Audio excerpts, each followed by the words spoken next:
welcome to our last qualifier for Challenger League Tekken 7.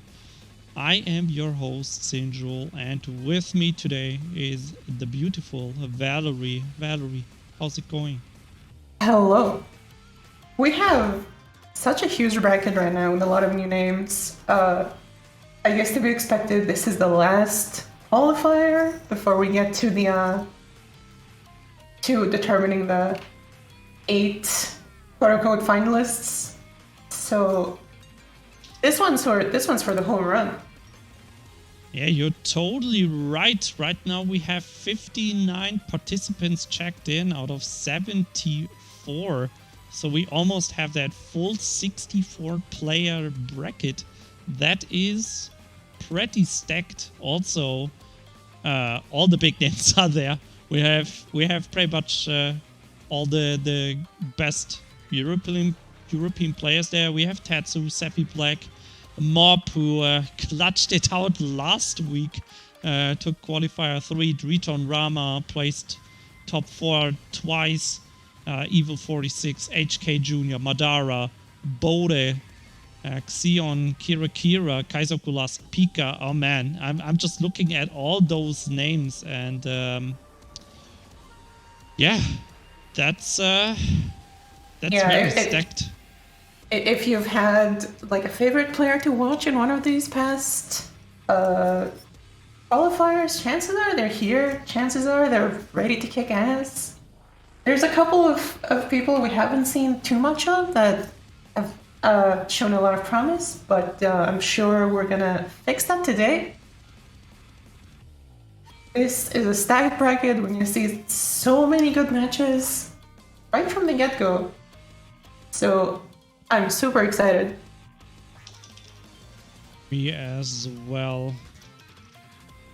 And we are good to go.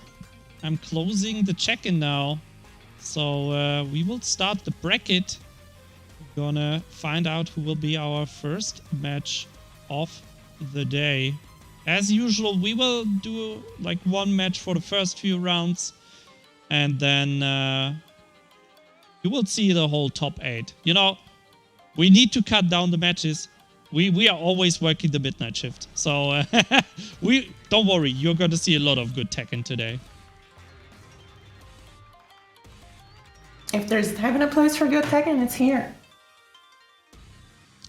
Exactly.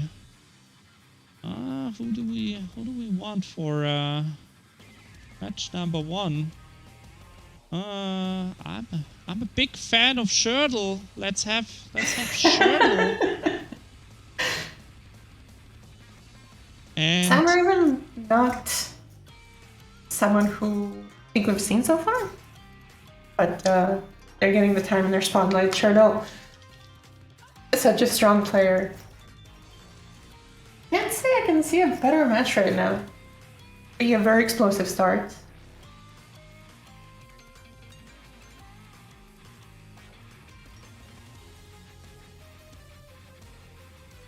Right, and for round 2, I want Driton Rama. You know, I want Driton Rama. He's a good boy. I want that law. I want to see the flick flags. I'm also a big fan of that Frana Williams. That player stole my heart in the last one. I definitely want to see more absolutely scary mix. Some disgusting stuff.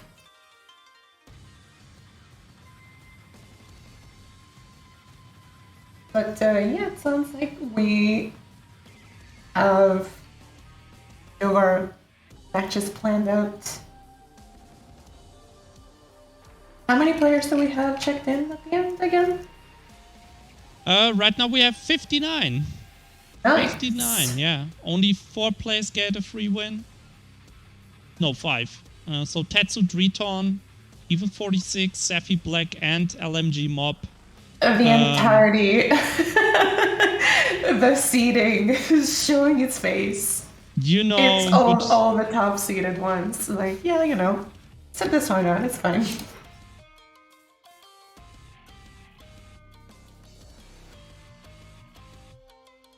So yeah, the big boys get a free win in round 1. And yeah, else, guys, if you're in the bracket, feel free to play. Loser bracket will only be shown top 8, or maybe like, you know, top 12? Depends on how we do with the winner bracket.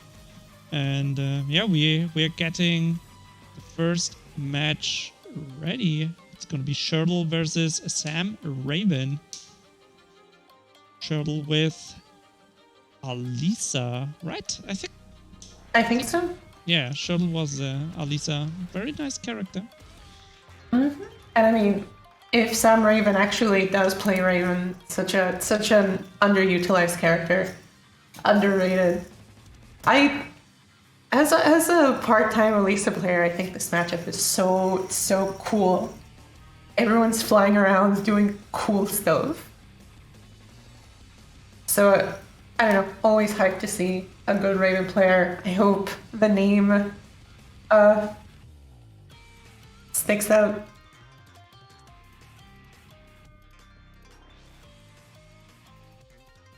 Okay, before we head into the match, I just want to remind everyone what these players are playing for. So today is the last qualifier, and next week we will start with the playoffs. That's going to be an 8-player 2-group round robin with first to 5 sets. So we will head into those long sets, and two players per group will advance to the playoffs. That's going to be single elimination, first to 7. So even longer sets. And the top 2 of Tekken will get an LC Power gaming monitor, 24-inch, 165 Hz, and one Streamplify product of choice, camera, microphone, or light. So if they win, you know, top 2 pretty much get around €300 in non-cash prizes with the monitor, the stream equipment, and top 3 or the third place still gets that camera or light. And of course the match Reno, 50% goes to the first place, 35% to the second place, and 15% to the third place. So you get some prize money, you get a nice monitor, you get some nice stream equipment. So it's definitely worth it. Oh yeah, if you're playing fighting games, you absolutely do want those high refresh rate monitors too. It's super important for the response time. So yeah. Get in on this action, honestly. Yeah, I heard, I'm not sure if it's true, but I heard that if you have a higher hertz monitor, then the input lag is even lower or something? Like yes, something like this that? This is correct, because I'm gonna employ the Super Mario speedrunning bus analogy. Your graphics card is sending a frame to the monitor to process it and do something. So it's like a bus that leaves your graphics card every 60 seconds. You can complete rendering a frame like a millisecond after that bus leaves, and then you have to wait a whole entire frame to send this frame to your monitor. So it really matters. If your monitor has a higher refresh rate, it gets to update more often, and no matter what, when it receives the frame, it's going to be closer to when it was actually rendered. I see. Yeah, I think also maybe now it's a good time to buy a higher hertz monitor, because some games have 120 frames. For example, Samurai Showdown on Xbox. So maybe in the future you want that higher frame rate anyway. Yeah, I'm definitely hoping more games kind of enable those modes. It has definitely been challenging to kind of maintain a steady frame pace with higher frame rates on hardware, like older hardware, but now it should be getting more feasible.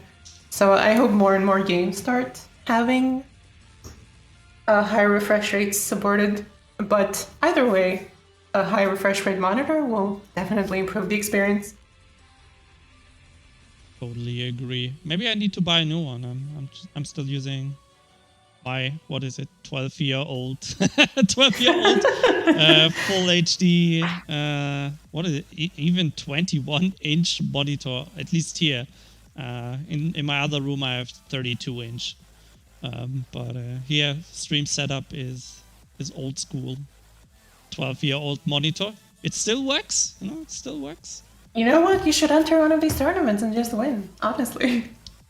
You know, as the TO, it's so easy. You know, I just enter, I'm DQing everyone. Yeah, you can wait like 2 milliseconds or like, didn't show up actually. Yeah, I just do fake brackets, like who is pro gamer noob 21. He makes Heihachi, by the way. You just pay YouMaker to like throw the matches whenever you have like a Yeah, like a tough situation. He would do it. He gets all his cousins, you know, he grabs all his cousins and he's like, guys, we're gonna do the biggest in-house tournament. And then we just keep throwing. But no throws today. Don't worry, guys. Bracket is not rigged. No match fixing. Everything is totally fair. Don't you don't need to suspect anything. So okay. Nice. The players are ready. We have Sam Raven in the lobby, and they are a Raven player. I got my wish. This is going to be amazing. Both of these characters with a pretty high ability to kind of maneuver around and have interesting movement options. Elisa, of course, is definitely the safer character of the two. Raven does have to take a lot of risks to open people up. What? Somebody called Sam Raven and actually plays Raven? Actually happened. What the hell? Like, I think this is the first time. Like, I'm. Sam Raven does not play Kazuya? What the heck? Yeah, what the hell? It's like, dude, Lucky Chloe player and you main Heihachi. Like, somebody called Raven actually playing Raven. I think that's a first for me. I mean, at that point, you basically win at character select. You have already a mind game. You're doing the Okizeme on round start. But here we go, and yeah, extremely safe poking from Chanel. Oh, finding so many hits in the mid-range still. Sam Raven's health already at half. Oh, big launcher though. Off to the wall. It's a terrible position to be from the back turn. Lots of mix, but the counter hit magic 4. Oh, that's an unfortunate whiff. Is that the round win? Oh, the low crush. Taking the first round. You cannot count Sam Raven out no matter what. Trudeau with the back turn options also still. Sam Raven getting a lot of really crucial launches, getting really good positioning. What's the mix here? Oh, that positioning is so nice. Readjusting the angle to keep Shirtle at the wall. And really at the beginning, oh, what a side switch. How does that work? Sam Raven with the Galaxy Brain gets hit by the mid, but that does have a lot of health to go with. Nice, takes the round, and really, Sam Raven's playstyle, which at the beginning of this round seemed very passive, is really working out. He's getting so many hits, forcing Shirtle to make so many mistakes. Getting the wall again, back turn mix, wall split again. It's twice in a row. What the movement? Yo, Sam Raven is so ready. 7 golden letters. Yo, Sam Raven. Sam Raven? I cannot believe this. I told you. This matchup is so sick. How do you deal with this? Shirtle will have to do so much adjustment. Every single aspect of his game plan was just nullified by this Raven play. And we're definitely, Raven is definitely the more risky character, but played like that, where you're almost like in this Galaxy Brain Ultra Instinct mode, where you hang out at a range where Elisa is not super comfortable dealing with it. and you're making all the right reads, all the right kind of taking all the correct matchup options. That looks so difficult to deal with. Sam Raven definitely on point there. Also, was any hop kick being blocked? Like, what the? No, what? Oh my god! Yeah, this is definitely a correct choice. I would say, Elisa definitely bad comeback factor, and Sam Raven absolutely knows the matchup. You know what? Yeah, I definitely see it. And at least I'm not a character that so many counter hits.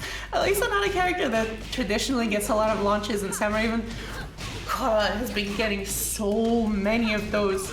As for the Okizeme, already though such low health, the damage potential of Marduk is insane. And playing the mid-range here cannot be evasive against the tackle. But Raven already adjusting to the new matchup. You know, Marduk and Alisa are definitely two very different characters. So look at Sam though. He's like going into the full crouch mix-ups from mid-screen. He's really calling out Shardell's more safe, kind of more passive style in the close range. Going into full crouch mix-ups from the straight, like from neutral. And I can see Shardell. That is going to hurt. What's for okay? A bit too far for the clean hit. Yeah, both of these players, like right now, trying to force a mistake out of each other. Damn, so many launches with the forward takeover. Waker was there. He would say you need to polish the shoes. That didn't work. Oh my god! Oh my god! All he has to do is finish the combo. Let's go. My god! Raven 1 round away from sending Shardell to the loser's bracket. Break duck, no launch though. Oh my god, the timing. And that it is so important to be able to stay on the ground. Like, with very effectively against Marduk. You have to be scared of the throws, and Sam is not. Oh, Shardell is getting so many good hits in. Final round. This Shardell definitely not out of this yet. Gotta watch out though. Now Sam going for a very proactive style, covering the neutral a lot, gets the screw from the air hit. Oh my god. The tracking. Shardell is in so much trouble right now. Oh, one more hit. And the hop kick again. Sam, don't let us once again. Oh my god. What did I just see? Speaking of players stealing my heart, Sam Raven. That was insane. I gotta say, that's not the result I expected. So definitely a big thumbs up to Sam Raven throwing Shardell into loser bracket round 1. That's quite the feat. Because I've seen Shardell win quite a few tournaments, so it's not like from downtown with the steel chair, you could never see it coming. I believe Shardell loser's first round. What just happened? I feel like I just witnessed a murder. Oh, Shardell, don't do this to me. I just checked. I just checked Discord, and he's you can't DQ me. Bad day today. Okay. Oh, Shardell, it's the last chance, man. Are you sure? It's the last chance to qualify. You gotta wait for quite a few weeks to get to play Tekken again. At least in our tournaments. It breaks my heart. That is definitely unfortunate, but it definitely happens. I think it's a very important PSA to everyone. If you're having a bad day, if you're not feeling it, it's very important to take the time off. Just focus on self-care. Don't have to force yourself to do anything. That's true. That's true. If you're not in the mood, you know, sometimes it's just not the day. So I definitely respect it. But I really like Shardell, so that's why it hurts me so much. You know what we get out of it? We get Sam Raven. So, you know what? It's an equivalent exchange. Sort of. We get to see some incredible Raven play. Such a rare character. You know, I want to see Sam Raven go to Grand Finals. Yes. Already, we're supposed to be impartial. Already, we're rooting for someone. Yeah, but like, just think of top 3 last week. It was... Oh my god. What like, was it? Lars, Lars, Hachi, yeah. And Lucky Chloe. And Lucky Chloe, yeah, right. It's like, yeah, your usual Tekken 7 top 3. Hachi, Lucky Chloe, and Lars. It's like, we almost had Lars winner bracket final mirror. Like, what the hell? Last mirror in winner bracket final? What, like with these players? What the? That's like, what? You know, Europe definitely showing its strength. It's showing what they can do with these underrated characters. You love to see it. You love to see it. It means any bracket we have is going to be the absolutely most interesting Tekken you'll see in a while. But I think next up we have... Yeah, we have Rama versus Frozen Yogurt. Yep. It's an all German affair. It's Frozen versus Driton Rama. Leo versus Law. Ooh. Leo, another honestly underrated character. Is it my birthday today? First Raven, now Leo? I can't believe this. Can't believe it, because it's real. You're not dreaming. It's EU Tekken, baby. Where are all the Farkum Ram boys at, though? We have seen not a single one. Yeah, like, what's going on? Did he get nerfed? Like, I know he got nerfed, but is he that bad? Not enough. Not that much. He still gets to play his game better than anyone. Who else have we? Have we seen a Lydia yet? Yes, Tetsu. Yeah, we've seen Tetsu Lydia. We've seen a couple of Devil Gen players. So we do have some top tier enthusiasts. But somehow Fakumram not really making an appearance. You know, Farkum Run is like the worst waifu, so that's probably it. He's just a very bad waifu. And in contrast to that, we're watching Law and Leo, the two best waifus in the game. Aside from Negan, of course. True, Negan. We had that last week with Sephi Black. We sure did. Yet another underrated character. Yeah, bring out all the underrated characters. We love to see it. We absolutely do. And we're going to Hammerhead, which is exactly what it looks like.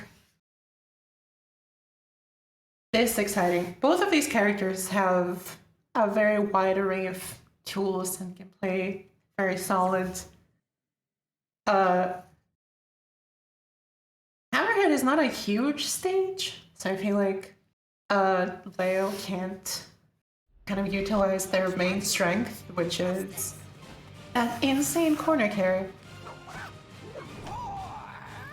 Round one. Well, as long as you have some corners, I guess it's fine for you, right? Absolutely. And I'm loving Frozen style. Very solid poking, a lot of flash ducking.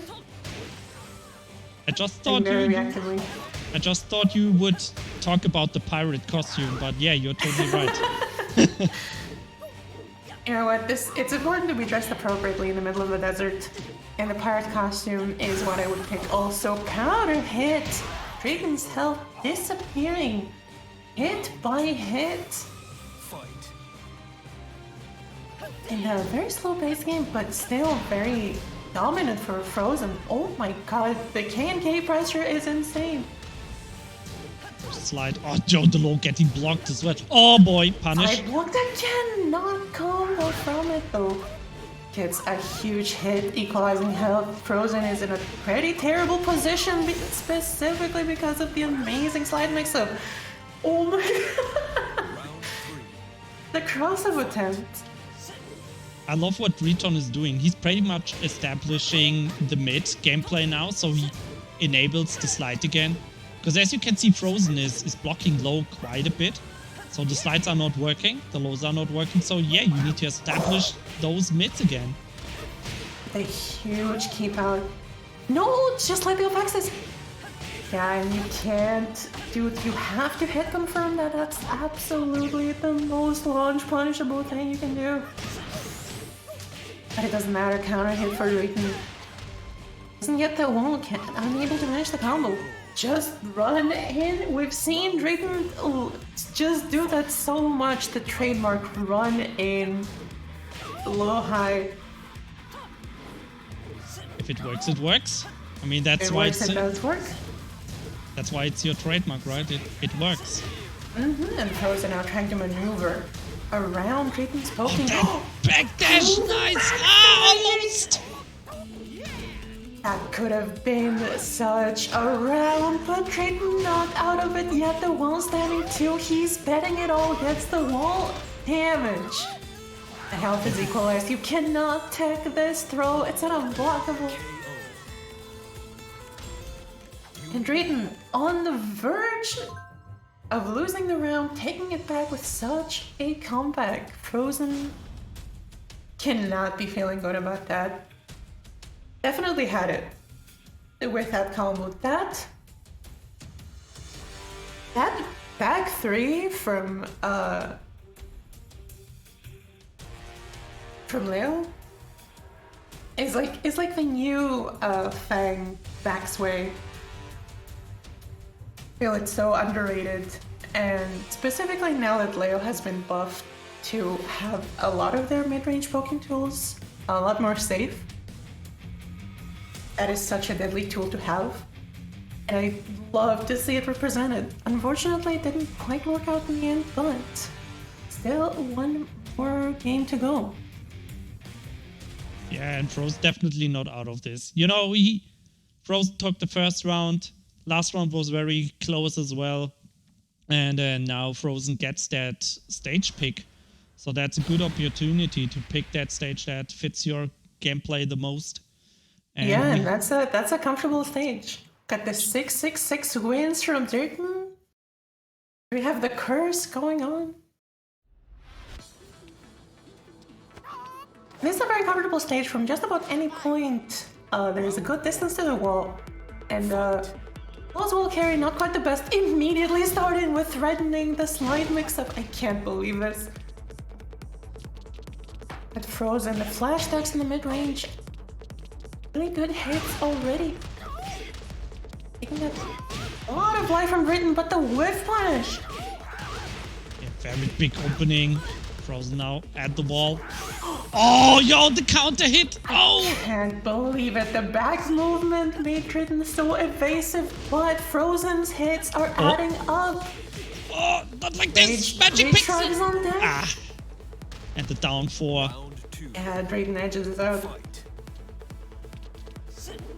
Oh, both of them having the same idea. That Magic 4, unfortunately, Leo's Magic 4 is so notoriously difficult to convert from. And Frozen now having lost so many opportunities due to weird combo inconsistencies from Leo. Has to make something happen. Catches the side movement. Just as you said. Oh, no, no, no, no, no! Oh What? my What? God, What? Vector did it. Oh, what? The tracking! Oh my god, the tracking on that is so insane. A very little known fact though,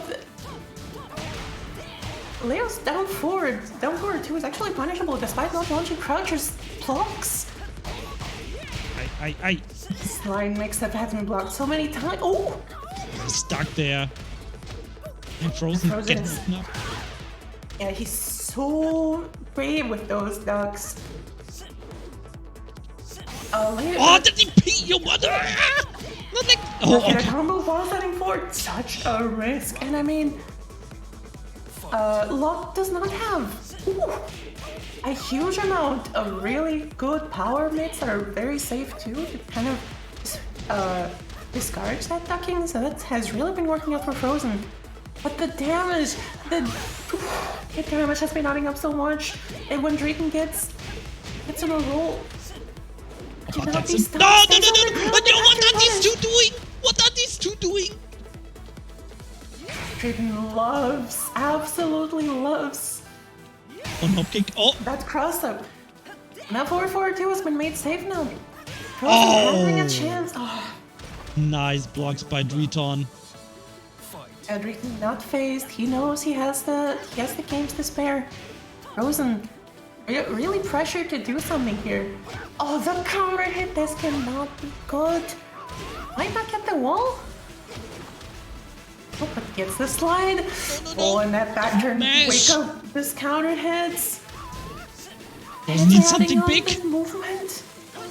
Oh, the Sabuki, the parry.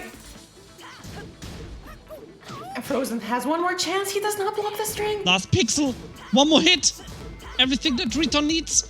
Frozen. Yeah, Yes. Driton Not breaking will the take- defense. Finally. Rage. Anything. Drayton seems so poised to take all of these lows now that the rage drive is out of the question. Oh, the wet one. gem. You win. Jab for the win. Driton Rama 2-0. Ooh. But man, these matches today, they're already giving me a heart attack. It's Just so crazy all around. You know what? Keep out one jab. Underrated too. You know what? The most underrated in a lot of circles. But you really have to love how Drayton's resolve. He was a rock. He did not flinch. Despite Frozen's really powerful offense. yeah, I really like that. Like in the last 2 rounds, Driton just blocking, what was it, hop kick, knee into the follow-up. It's like, he's just not pulling the trigger. He's like, yeah, I got the life lead. I don't need to take the risk. I just keep blocking until I know I get that guaranteed punish. At some point, you can just say, hey, I have the life lead. I can take like 6 lows from here.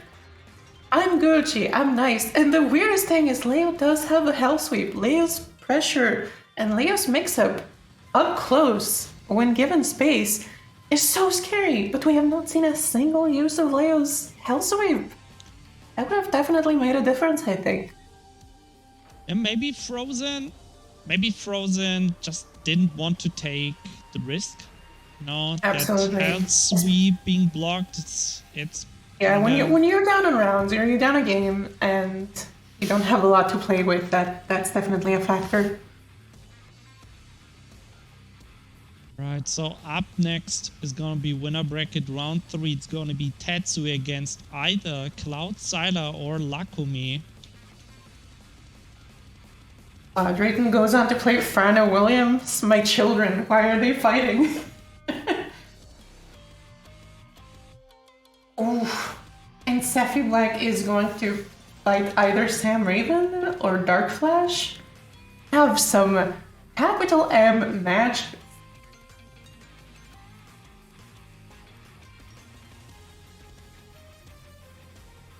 If Sephi Black wins, then it's either HK Jr. or Kira. I wonder who Sephi Black is actually playing today. Is he sticking with Negan, or is he going back to the main Miguel, the main man?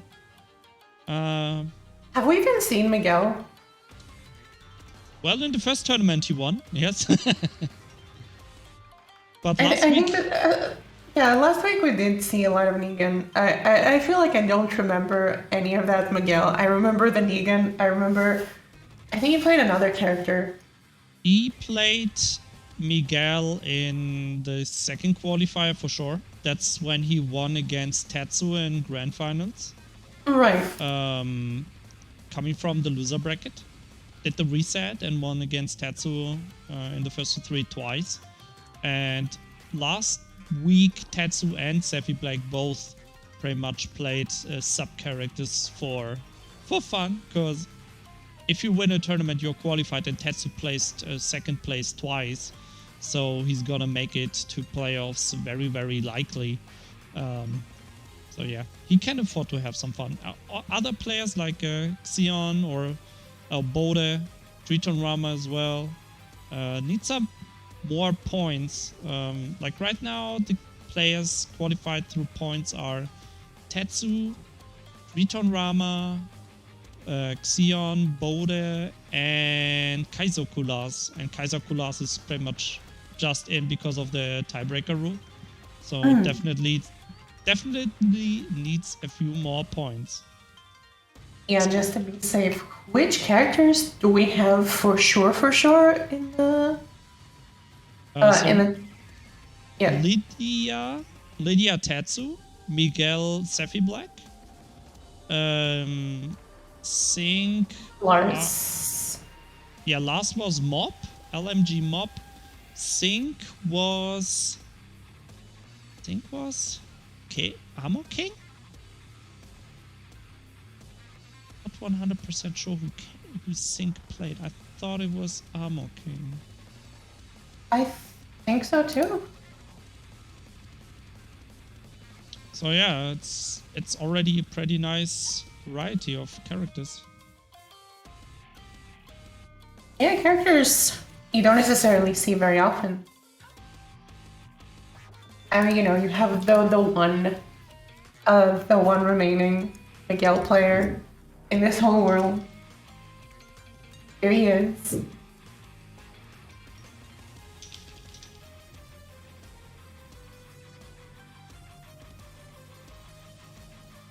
We're still waiting for some round 2 matches to finish before looking at round 3. These games have gone pretty fast, surprisingly. Yeah, that's not bad. How many rounds do we have before we go to winner semis? So yeah, through 2 more rounds. So we will have 2 matches for round 4, and then we have a short break, and then we start the top 8 grind with winner bracket semis.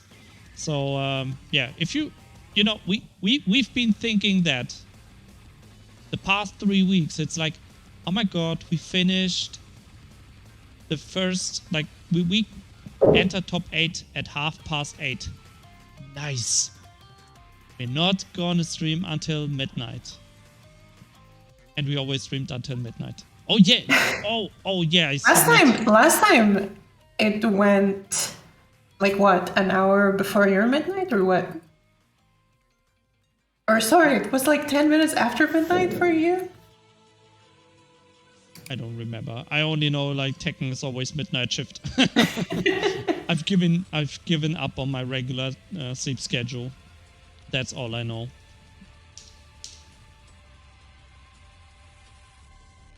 Well, it's worth it. Tetsu and Lakomi, we do have a match. Oh, there. That's nice. Okay. I'm gonna invite Tetsu.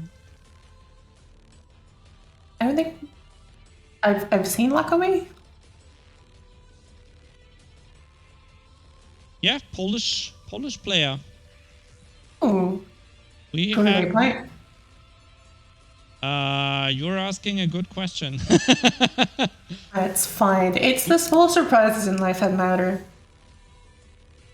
We had him on stream before, but I don't remember who he played. I'm very sorry for that. Well, we'll find out. I'm an old man. I'm an old man with an old man brain, and I mean, you know, But- Tekken 7 is like, an 8-year-old game. And for every year you play Tekken 7, you age 4 years in real life.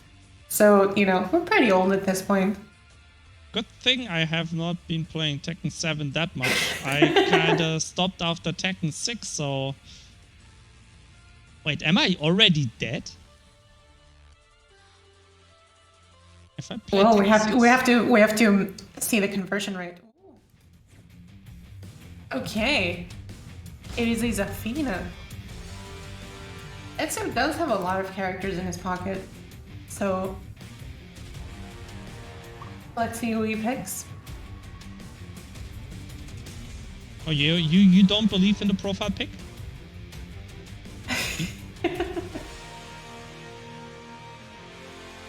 You know what? I believe in giving Tetsu the chance to wow everyone with his surprise Marduk or something.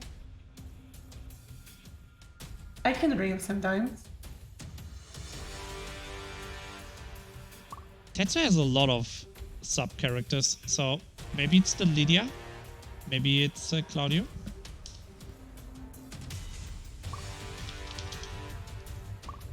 Well, Claudio, like, I don't know, like, Claudio is his comfort pick, so I guess I would say Claudio is his main.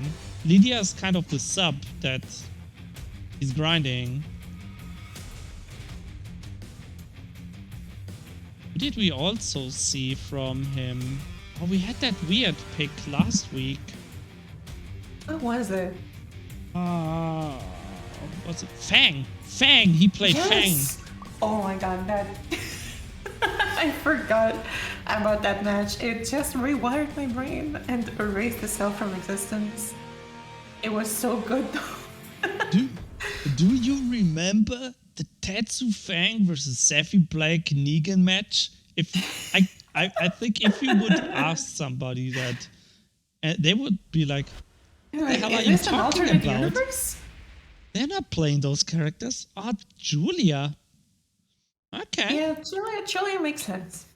Very, very comfortable character. Can chase back movement very well. Can chase side movement very well. When your main poking tool is on a forward input and goes like half the screen, it's pretty good. So yeah, this pick definitely makes sense. We are at Vermilion Gates. Do you think Julia has any trouble with Zafina crawling across the screen? Oh, you know what? That's not something I've learned quite yet, but we'll find out. Definitely a lot of evasiveness so far, and just a relentless barrage of strings. Tetsu's health already. Oh my god, the BM! Is that taunting? Is that taunting mid-match? Oh, that's such BM. What is happening? Get some counter hit, Tetsu. I cannot believe what I'm seeing, Tetsu, with the comeback. Oh my god. That's what you get. That's what you get for spinning your ass in my face. Deserved what? A sidestep does not get the forward 1, unfortunately, but we have a counter hit.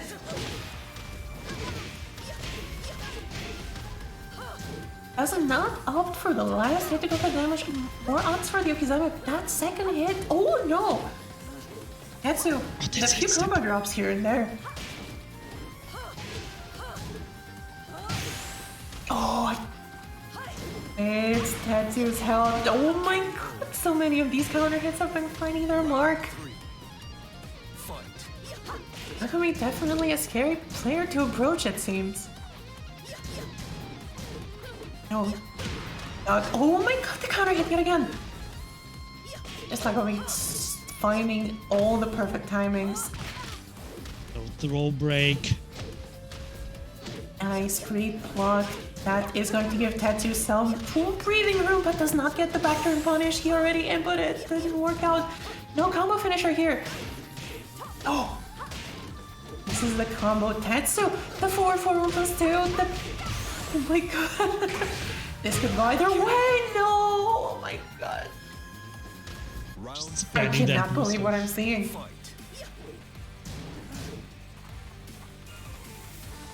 He Okay, not pressing any buttons anymore. Yeah, I mean, it has definitely been Lakami's style to let Tetsu come to him and then just counter hit. He's really good at finding the timing and the side movement. Yeah, but I'm right now, noticing a more solid, more compact poking style. That Tet- forward one now. The that's counter a hit big again. counter hit. Is that enough? Oh, we're going downstairs. That should be it, right? Yeah, that's the throw. There we go. Tetsu taking that first game. He has gotten so much mileage out of that forward one. For that second hit seemed to counter hit every single time Tetsu attempted it. And Tetsu, of course, definitely very great at conditioning his opponent forward ones and his usage of them, and then just like as if he was psychic, figuring out the best possible time to follow up and interrupt. Yeah, I mean that's the danger if you're very passive like Lakumi played in the last rounds. If you're kind of letting the opponent do whatever he wants, then all of a sudden, like if you keep just poking, at some point you need to press a button, right? And then you get caught out. Like the last rounds were just a lot of small counter hits with those pokes, just slowly chipping down Lakumi's life, and then all of a sudden you need to be the active part. All of a sudden you need to take the risk. So I hope Lakumi will be more active in this match. Going to a finisher, yeah, it's definitely kind of hard to kind of place Lakumi's playstyle at this point. He definitely had a lot of success with his offense and a lot of success with his kind of mid-range counter hits, but Fight. it didn't quite seem to take him all the way, and we're seeing a return back to that very aggressive style. But the string offense can only take you so far. Tetsu, that's a full launch. And now he has the life lead. He can play so safe. Sidesteps that. Round I 2. think you're the only one that can counter hit me with the string follows. I got you. I have your timings. I have your habits memorized. I read this book before. Those Oh, that's sidestep. Yes, Tetsu has had so many crucial moments with that side movement into launch, and Julia, of course, a character that can get a very favorable launch from just about any angle. KO. Just like that. What was that? 2 touches? Yeah, more or less. It's like when Tetsu gets the momentum, he is just unstoppable. Lakami definitely seems to lock up a little bit more, and he needs to. So we're going back to this neutral poking game. Both players trying to establish their rhythm. Oh, okay. Yeah, Lakumi now kind of establishing those lows. Wants to make Tetsu scared of these low pokes. But right now Tetsu's pretty much not biting. Yeah, and Tetsu really showcasing Julia's strengths of just covering so much space with that forward one. Oh, goes mid. Round 4. Lakami not out of it yet. 1 round away from tying it up. Getting all those small hits. Yeah, trading hits. And it's hits. Oh, that's gonna be it, right? Oh no! One more hit. More hit! But overcommits on the launcher, and yeah, you can definitely see glimpses of why Lakami take the stage. Zafina's movement is so insane, but Julia, one of, if not the best character at chasing people down. Counter hit that is going to be huge. Lakami just needs to ride this momentum. It's not go for Okizama. Oh, and that forward one. Tetsu not really in a good position. Takumi just needs a couple more solid hits, and now he can play keep away. There it is, tying it up, 1-1. Nice adjustments by Lakumi to that playstyle from Tetsu. Yeah, it was definitely very close, and you can definitely see how Lakumi used the stage to his advantage. Yeah, that, and you also saw Lakumi poking a lot more, right? Moving in a lot more than in the previous matches, just to keep that pressure up, to make Tetsu take risks. Yeah, absolutely. Zafina's biggest strength is her movement, her very evasive backdash, but when you kind of over-rely on that, you put yourself in the range where Julia is just so comfortable covering so much space and being able to run her game plan very comfortably. So going in and out, just denying Julia that kind of space to run her game plan is going to be super important. Oh, switching to Lydia. Never mind. Okay, playtime is over. I think Tetsu is definitely smelling blood. You know, that more aggressive style might pay off a lot more. Nakami definitely seemed to be crumbling under the pressure and taking a lot of risks. And Lydia is a character that can exploit that to the fullest degree, but starting out with a huge counter hit on Nakami. Tetsu in a terrible position, and these wall splat could send. Ooh! Counter hit! What just happened? Oh, health smooth getting blocked. On the house with though. And just with a couple of. Wow! Where did the health go? Just with a couple of hits, Tetsu! 3 touching! From the brink of defeat. Yeah, just don't whiff that parry. Don't whiff that parry in front of Tetsu with rage. Yo, what Don't get parried! The double parry! He knows! He understands! Tetsu! He has seen this movie before. Nice. That's a crucial block on the hell sweep. And Nakami does. Oof. This could be it. Very close.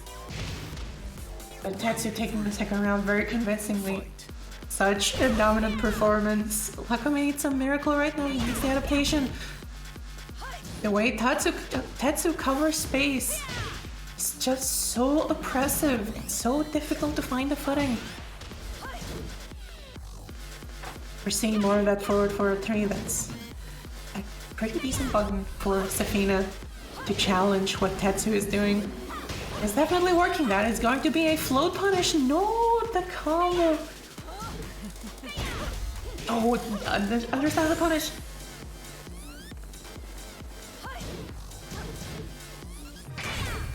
Either of these players want to take risks. Oh, hop kick also blocked. No, not like this. You can't do that. He panicked. Tetsu takes third game. Well played, man. Tetsu not crumbling under the pressure. This boy knows how it feels playing in tournaments. He's been in grand finals often enough. Tournament nerves of steel.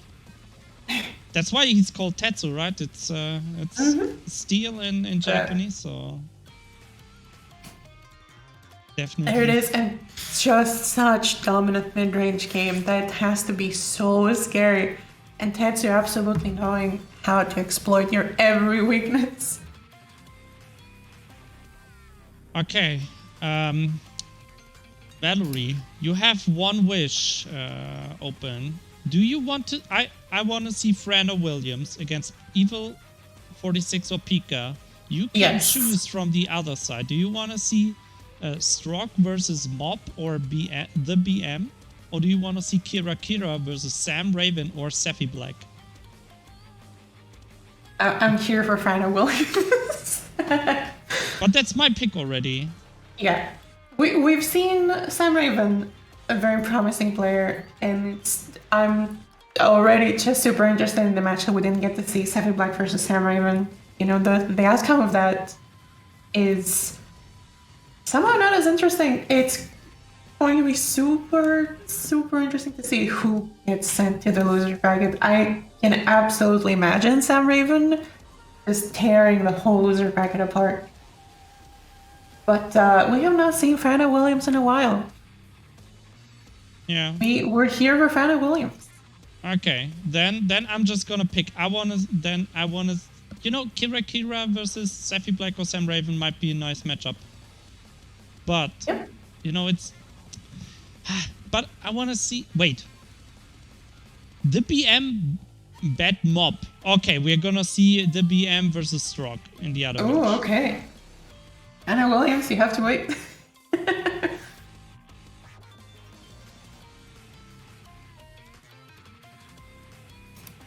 So those will be our round 4 matches. It's gonna be Fran Williams versus opponent and the BM versus Strock. I have Strock in my friend list. That's a question.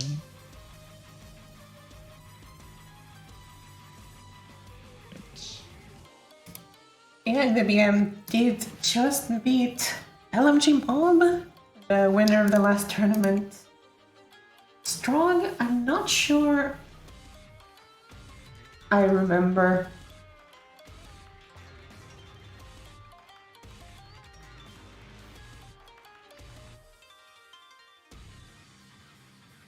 Okay. The BM is already confused by me inviting him to the lobby. That's a good start. Do we know anything about Strong?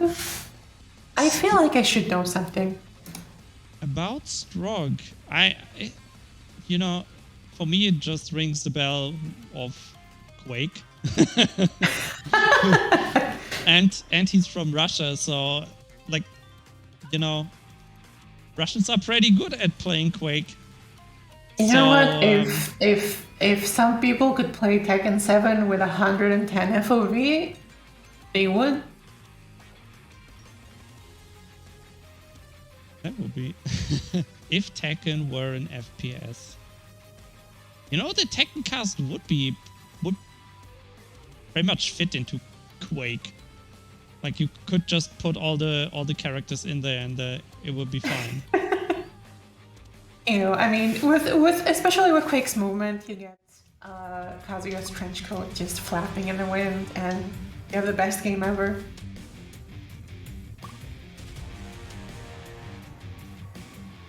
So we have Strong, a lay player, versus Brian. You know what? Even though Brian is one of the more popular characters, I never feel like I see enough Brian. He plays Steve, okay. You seem to have some familiarity with Steve and Lars? Oh my god. Brian versus Steve is such an interesting matchup. And as I was saying, I never feel like I see enough of Brian. He's such a unique character, and every single player you see plays him so different. Strong, very strong, okay.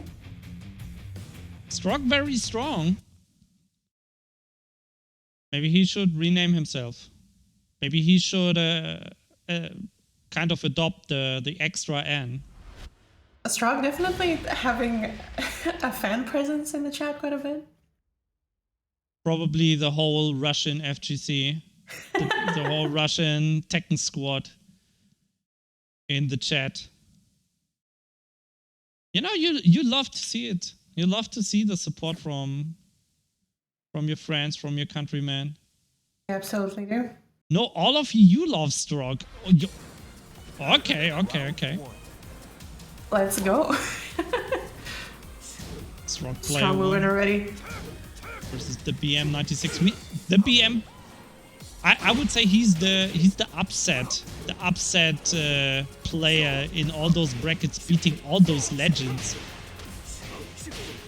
He definitely has another legend in front of him, strong already with such a strong combo from a low parry. That was so much damage. PM note has him with his back to the wall, strong. Oh, that backdashing is giving Strong so much space. He has so much to work with. And there's definitely an intimidation factor, but Rage Drive. It's spent. And low Strong taking the first round. Just waiting for that back one counter hit. We got the difficult combos, max damage. Oh my, that's... Oh, oh what? The parry, yeah, it's so difficult to escape the corner when you have a Steve right in front of you. He has such good tracking. Jabs are your best tool, but the punch parry gets thrown, and that takes the second round. Round 3. Fight. Damn, Strong, definitely strong. Yeah, Twitch chat was not lying. his style is so conservative. He's playing it so safe. He has so many tools at his... I can't believe the counter hit EM in so much trouble right now. Enraged stays on the ground. That's so smart. He cannot compete with Steve at the wall, but the back one counter hit Strong. It feels like he just wins with the smallest amount of effort he could possibly put in. I like, for me, this match felt like single player mode. The BM was trying to escape the pressure, but totally unable to. I don't know. I don't know. It seemed so difficult to kind of get a footing in the neutral. Strong was ready with the punishment, ready with shutting down whatever the BM tried. And it has to be very difficult. You know, you whiff one button, you backdash too much, you give Strong the kind of space that he needs to play his game, and after you get touched once, you're in such a terrible situation, and it's so difficult to get back from that. Ooh, we're seeing the Devil Jin. If you can't beat them, join them. And Devil Jin, a character that can play definitely a lot more aggressively. Yeah. Also, And I a character that supports a lot of upsets. That and has, I would say Devil Jin has better low options. And with Absolutely. Steve, like if you're punching a lot, like if you're standing a lot, you know, that's kind of where Steve feels at home, right? So I think just having that health sweep option, there we go. I think that's already a big game changer. Well, health sweep does get kept out by jabs, but he does have the down back too, which is a dangerous counter hit if he's at low health. No punish on the cancel, but Strong is so ready. We're definitely seeing BM. Oh, he does not want to commit to anything but the ducks. BM keeping his composure. Oh, the shutting down the rage drive. I can't believe it. BM not out of it yet in any way. Oh my god, finding so many hits. Those mids are adding up. Drops, unfortunately, the combo. And now terrible position. Strong moving to push him in the corner, but launch. You thought you had hope. You thought you could escape. You could escape the wall. Strong though. Such a bulldog. I don't think he gets hit. Oh my god. Oh my god. I think that hit actually pushes it to KO. Yes. If that hit had not connected, the scaling would not have been high enough. And now, BM one run away from tying it up. Strong, the fan favorite, but BM, the eternal upset. And Devil Jin pick is working so well right now. It's definitely paying off right now. Yeah, excellent time. When you see the Oh, they caught it! Is that enough? He did it. Is that enough? That Yeah, is it absolutely is. enough. The BM 3 rounds straight the upset. What an answer. It looked Oh like my. single player mode in match number 1, and now this?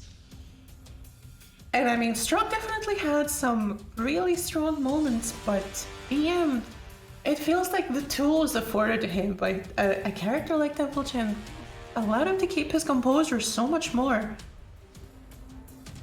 And he was able to get so many very crucial launches, very crucial plays. Really made the difference. Strong does have, what, about a minute or so of loading time, rematch time. To rethink his approach, this match is going to be amazing. Steve versus broken character.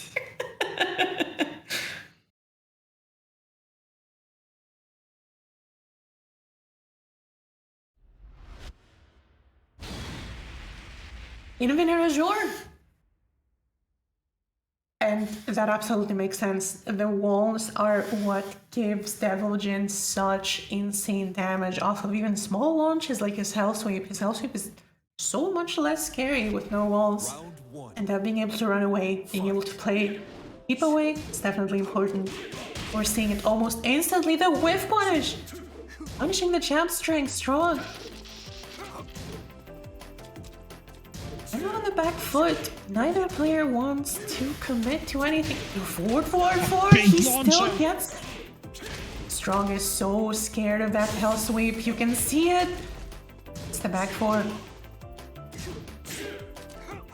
And already with a few hits, Strong is being pushed against a wall. Figuratively. Round 2. Fight. Oh, hell sweep right Hell at round sweep. start.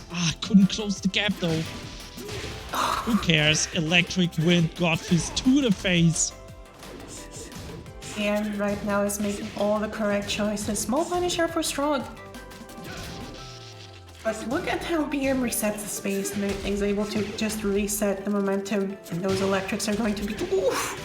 Has been getting that insta while standing too from Crouch. There's so much. Here we go once. Finally blocked Strong. That one counter hit. Okay. Equalizing situation. Barring a natural disaster. Just walking forward. In round start. Strong. Showing so much confidence. No duck. And responding in kind. Just hop kick the BM. Just hop kick. You gotta Oh believe. my. Does not get the combo. Oh, but big counter hits. Such a dominant round. It's like he took the last round and absolutely learned every single aspect of the BM's game plan. Your timing. Rock just keeping the foot on the pedal, man. Just on the Every gas. single. Ooh, small punish. BM now has a Hell chance. sweep but no. blocked, and that's the GG. Shake my hands, the BM. Oh my god, play by the 50-50. Live by the 50-50, die by the 50-50. How fast did that happen? What a reversal! And it really looked like the BM was so close to making yet another upset after beating LMG Mob, the winner of the last tournament. But Strong, I guess, is very strong. Yeah. Found his strength in match number 3. Adjusted to that Devilgen hell sweep.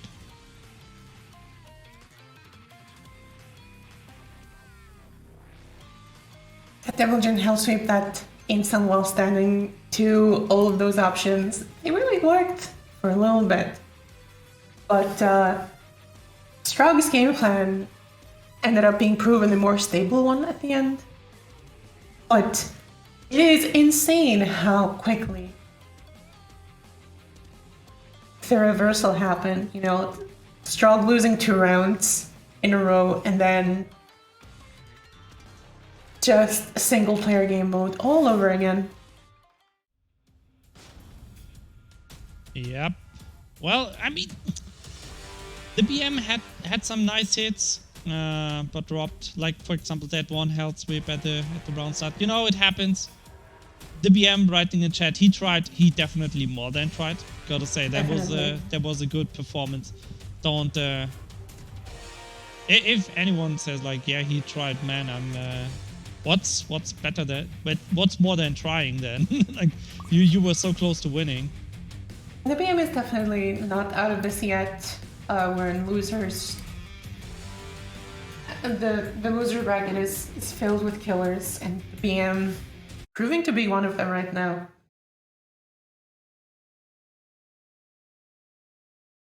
And now we're gonna see which killer is joining them in losers bracket. Is it Pika or Fran Williams?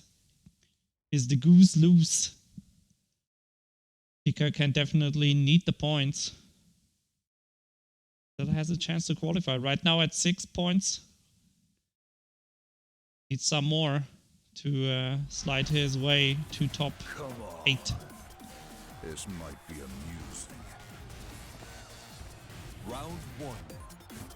At least they have both characters with a very fitting style. Like, it's the evening out. Small punish already. Fran taking risks very early on, trying to test Pika.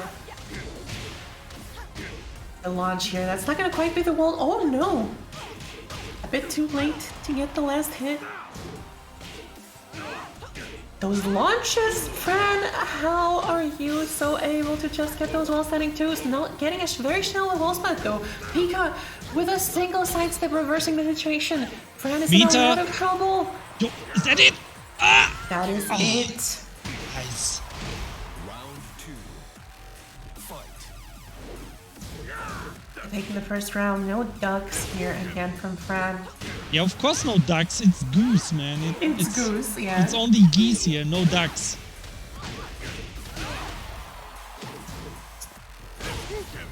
Okay. Okay. Almost 2 meters. Fran Williams might have a nice life lead, but it's diminishing now. And just shy of having 1 extra meter, just ups to get the Okizeme. Fran taking risks. Yeah, And that's there not we go. working. Just like that. Again. Round 3. Fight. Spends all that butter. One more And round. it's like, the first couple of rounds went so very similarly. A lot of poking from Fran's side, and then Pika, the parry. Pika's in a bad position right now. Fran had such a terrifying character at the wall already. Goose's health is so low, but... And we're going to the next round with very little resources for Goose. Okay. Yeah, go on. Go on. I know the goose is loose, so... We have a launch here. Is he going to spend it? I very highly doubt it, but the next situation is going to be so deadly. The wall standing too has been such... Oh, we have this mega edge. Tried it! Failed it! Tried it yet again! Fran with the mix, tying it up 2-2. Final round. Fight. Pika. Very nice round start. That Off catches the wall. what I assume was a round start hopkick. Oh, power crush. Get low profiled. Uh-oh. That's a terrible situation. That throw does a lot of damage at the wall. Oh, he just that's bent. a huge launch. Is that enough? The wall He actually extra does limit broken. the damage. Fran does have another chance. The sliver of health. 1 Reppuken would do it. What? Oh, the red Pukin that do this. We're just talking about it. I can't believe it. Pika takes the first game. It's so close. And it's such an explosive... Both of these characters so explosive when they get their game going. And it was just such a back and forth. But can't deny the Gooseman's ability to make such a comeback. They give the goose man some meter, and One touch and all of a sudden the round is over.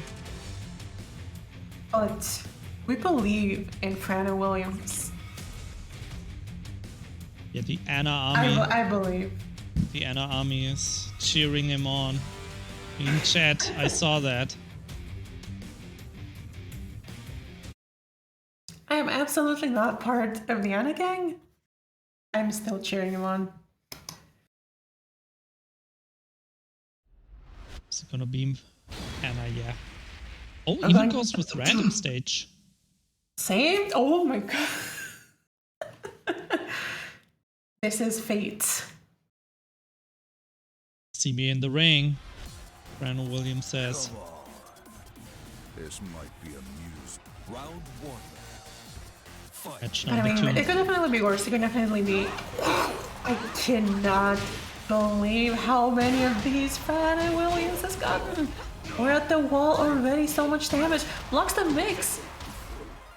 One... Whew. Yeah, so many things are happening, Fran. So many hits finding their mark. And finally, some of those risks are starting to pay off.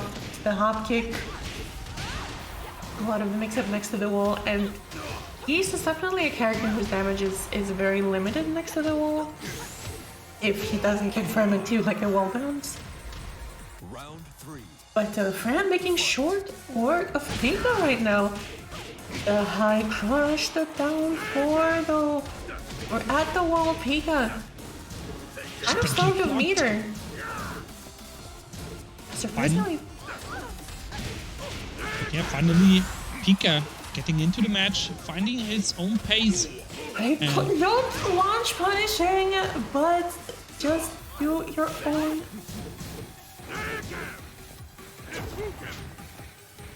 Oh my god, this is so tense. Oh, the hop kick! The hop kick works yet again. That has been Frank.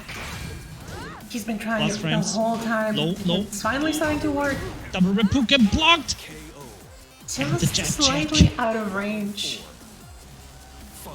And now all of a sudden this round looks very good for Pika. Don't be confused by him getting comboed right now. That's 2 sticks of butter available. Spans 1, EX Shipuken.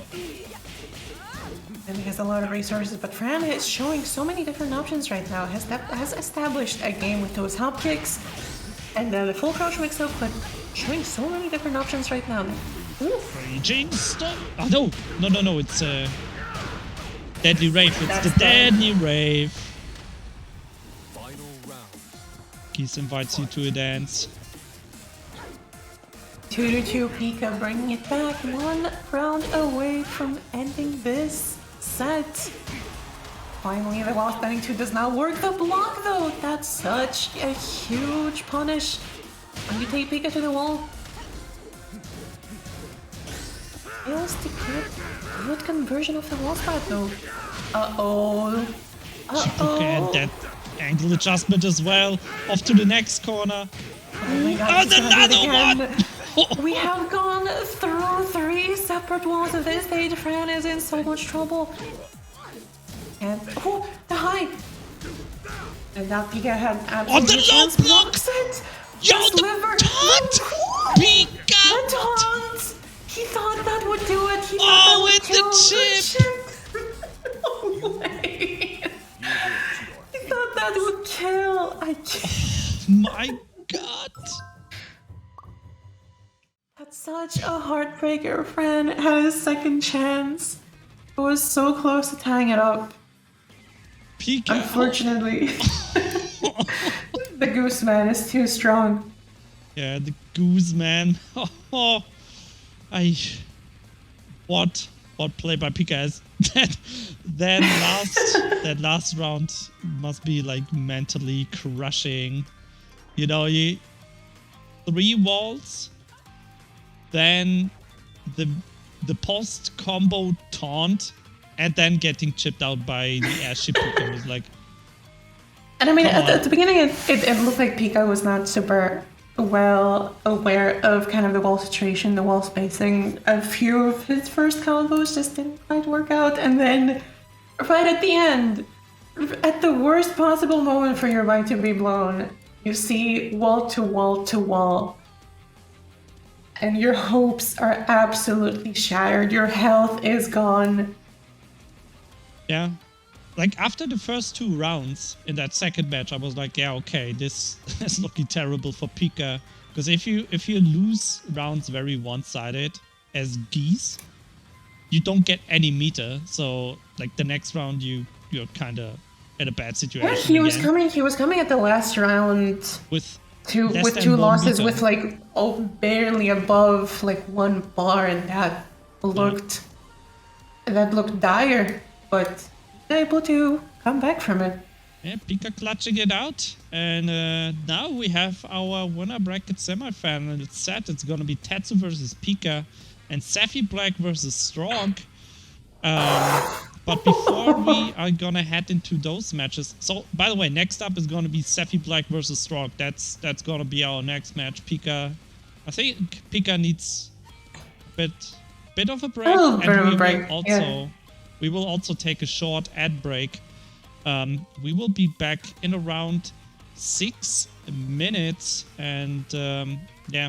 Before we head into the ad break, just wanna again quickly shout out LC Power, Streamplify, and Nitro Concepts for supporting the Tekken tournament.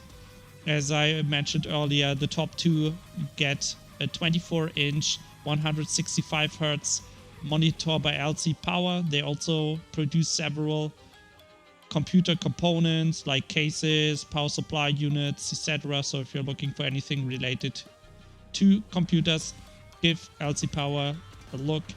And the top 3 will also get 1 item from Screenplify: camera, microphone with microphone arm, or light to simplify and amplify their stream setup.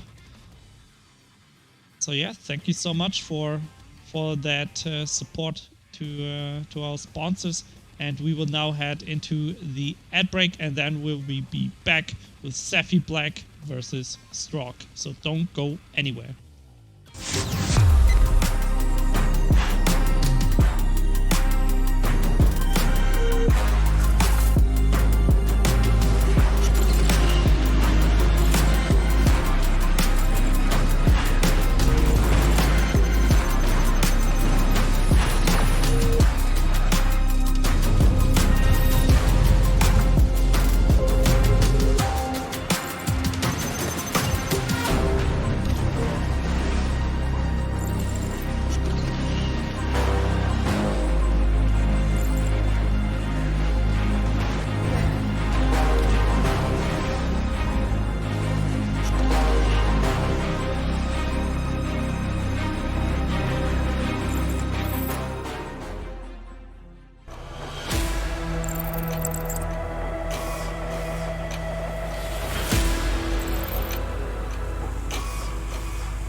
Disappearing us,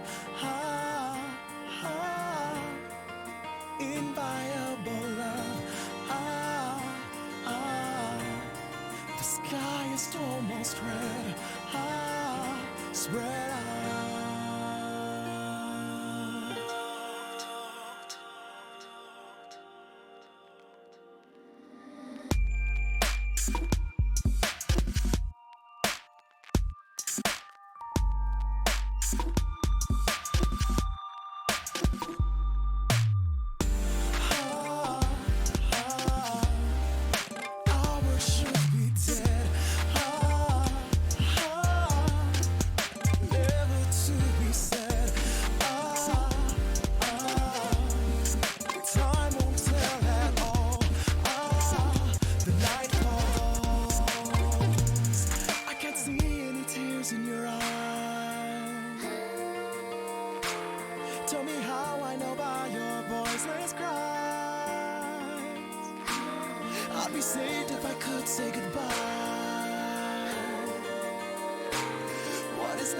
a sweet little lie.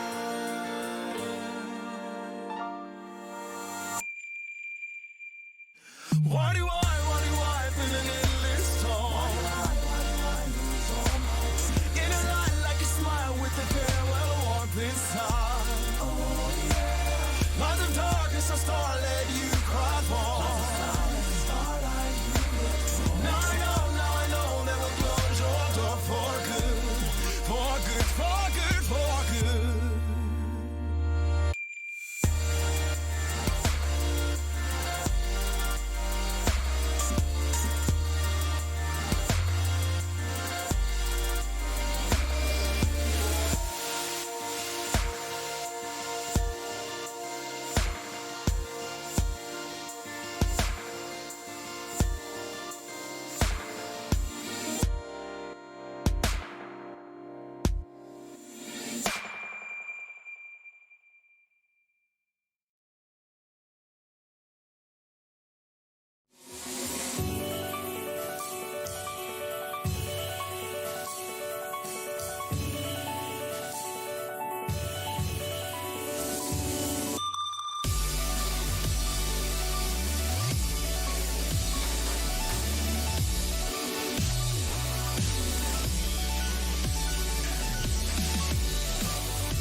All right, welcome back to the To Be Community Challenger League Tekken 7 qualifier for the Challenger League playoffs. I'm your host SinJul, and with me is still Valerie. Valerie, we've seen so many hype matches. And there have been just as many hype matches that we haven't seen in losers bracket, culminating to the top 8. Couple updates, I guess. Sam Raven, unfortunately, is out. Oh man. Sam Raven, who was able to get one round off of Stephen Black in the winners, but is unfortunately out. So it's Frozen Yogurt, our Leo enthusiast. Evil 46 has been sent to the losers bracket by Ika, yes, still in there. And yeah, that's about it.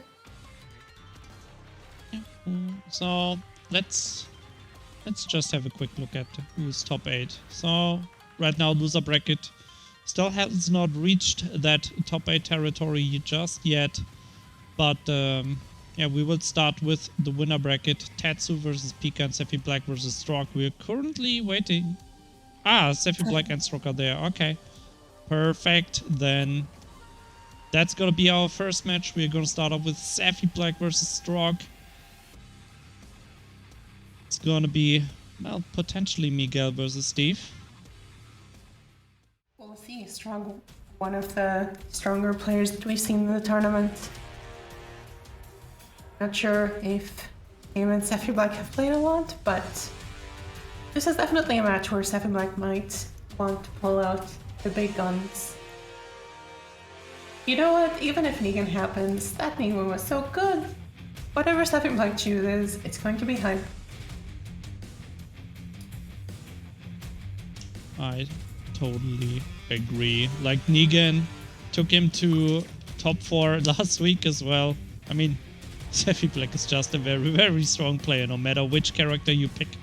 I mean, Tekken skill, you can easily transfer from one character to the other. I mean, throw breaks, low blocks, and punishes. You just need to know which attack you need to use, right? So you can transfer. Oh, okay. Shaheen. That's not a Negan. That's not a Miguel. That's a. But this is, you know, Shaheen, a very fundamental poking character versus quite possibly the best fundamental poking / counter hit character, and this is going to be decided absolute by fundamentals. Fails to do a slide from the get-go. Strong, such a passive style. Neither of them want to super commit. They really just want to look at their opponent, figure out their timings, figure out their habits. Stare downs. And the stare downs are still happening with Strong. Such powerful mid-range control. Sephi Black already very close to getting rage. One hit away. And Strong not phased by Sephi Black's movement. Oh, what a sidestep. Not a huge amount of space to the wall. Picks up really good combo for damage for the amount of space needed, but takes a wild risk to do a game-winning wall split. Loses the first round. Not pressing any button, just waiting. Yeah, the stare downs are so real. Neither player really wants to commit. Oh, these checks, yo, the flip! That's exactly why. Well, the player's movement is so strong. You cannot be taking risks like that. And Sephi Black in such a good situation right now. But Strong, the back one finds its mark. If you don't know what Commentators curse is, that was the Commentators curse. Like trying it. Upkick of his own didn't quite work. And we're going back to the poking game. The Korean forward has from What do you Sephi mean Black. poking? They're not pressing any button. In and out, they're really just trying to bait some Look at the response time. from each other. Look at the time. 5 seconds. trade. Oh, that's it. Yes, Strong. Oh my Big god, counter this hit. is the trade for Strong. Round 3. Fight. Oh, Getting full blocked. punish, He's yes. Oh, the parry. Patches the side movement from Sephi Black. And now Strong on the offensive. Strong, the one who is Korean forward dashing. Oh, Counter hit Strong. What a showing from this first game. I can't believe it. Sephi Black did so many things right. I cannot believe the stare downs. Ooh, that's gonna stick with me for a long time. Neither of these players really wanted to commit to give each other any opportunity. So much mutual respect. But Strong ended up getting such crucial counter hits, such crucial launches. Sephi Black could not keep up with the damage. Yeah, that one trade in the second round. You know, that The one trade that has counter to hit break rate. your heart so much. It's what happens when you play against Steve. The back one. That's Steve for you? Yeah, that's Steve. That's Steve. It's not live. That's not live. That's Steve. Are we going to see a character change? By the way, thank you, The Infection, for the raid. Oh. Welcome to the stream, guys. SavvyBlack sticking with it and picking a slightly bigger stage.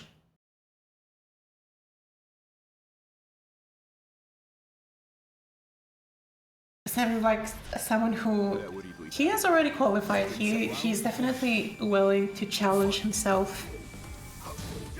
It doesn't need to win the tournament. Just showing off that he can play more than Miguel. Those hop kicks are so risky. No doubt from the 4-1.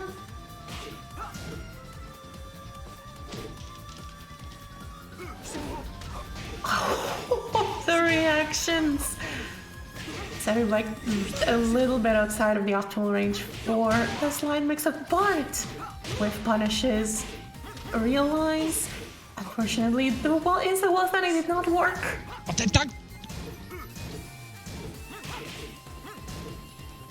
And SavvyBlack, great presence of mind, great interrupts against the stance. Oh, transition, the hop but- kick master strikes again. Finally, the hop kick works. We're going downstairs. SavvyBlack takes the first round. Patient play once again. SavvyBlack just backdashing. Strong now, more content, going more aggressive with the movement, pushing SavvyBlack to the wall. Great punish. SavvyBlack with the dunk. Where's the flip? Where's the hop kick? There is so much risk attached to anything anyone can do right now. Strong with the counter hit. Terrible position for SavvyBlack. And Oh, the ducks again. Oh. Those dunks. I would be so scared if I was Strong SavvyBlack. If he starts capitalizing. Ooh. Yes, no side wall to mess with this combo. That is going to be 1-1. Finishes the string. Oh, Strong. Switching it up, going on the offensive. So many hits, finding their mark. It's SavvyBlack right now. SavvyBlack pressing a lot of buttons. Still playing that very defensive style. Right now, it's working out okay. Oh!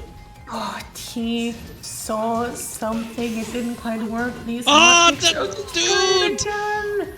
Come on, man. 3 times in a row. That's, you know, I know you're the hop kick master, but at some point, you gotta learn, Savvy. I have to understand Strong's presence of mind. Such a strong tool. Strong player, strong tool.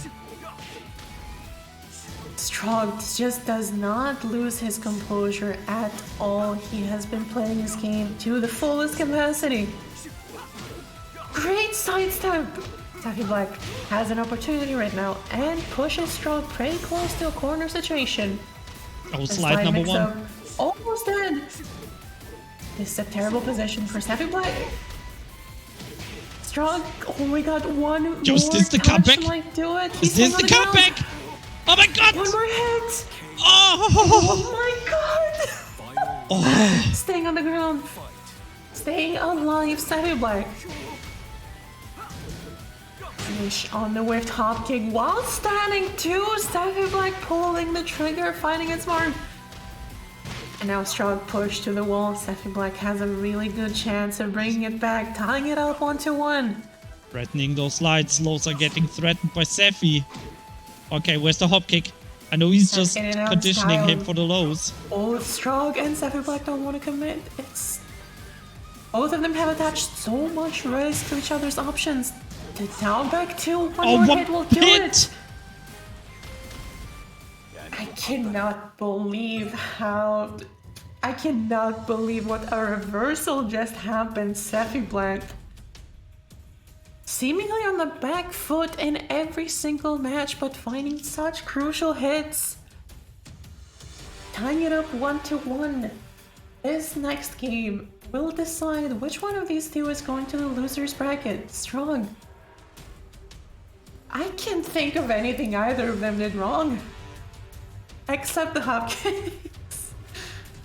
What do you mean doing hopcake 3 times? Like once swift, once blocked, not even twice blocked. It's like, you think that's I mean, not a good idea? we both know a certain Marduk player who shoe shined like 6 times in a row and it absolutely worked. So But he's what just can you say? he's just making sure that the shoes are really shiny, you know. He's like, Just did I double, really triple shine the checking? shoes? Yeah. It's just like maybe I forgot something, right? So he's like, yeah, let me look again. Lars? What? Character switch. Okay. Is this mob? I can't believe this region loves Lars so much. The EU representative Lars. That 1+2 and definitely it's a very different style. Lars does have some really good tools for whip punishing. For attaching so... What just happened?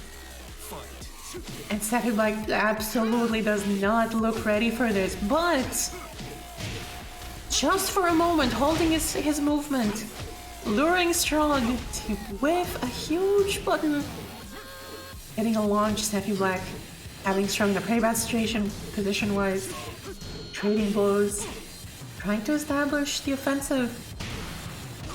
Counter hit! Strong's health. Quite possibly the worst position he could be in. Oh man, the hop kick's not working out once again. Don't do it again. Ah, the whip punish. Small whiff. All of a sudden, man, it's looking bleak for Seffi Black. Ah, the side step. He's ready. Seffi Black has been testing Strong's poking this whole match, and now with confidence, this side step, no reaction down forward to take the second round. Seffi Black absolutely not out of it. He is adapting. He understands. These players going back to trading blows. What an incredible side step from Strong, but and the 1+2 hitting. Oh, the damage. Seffi Black, small punish. Oh, no way. He thought that was. Oh, such unfortunate reaction from Seffi Black. Strong 1 round away from taking this. Counter hit. Bad movement. Dash in, wait, dash out. But the dog finally 4-1. Getting punished. Seffi Black in the Oh corner. my god, that's And it! then That is it, Strong! Strong taking his second game to take the set with such a strong Lars showing. What is it with this region and Lars mains? We're absolutely so impressive at what they do. Russian Lars too strong.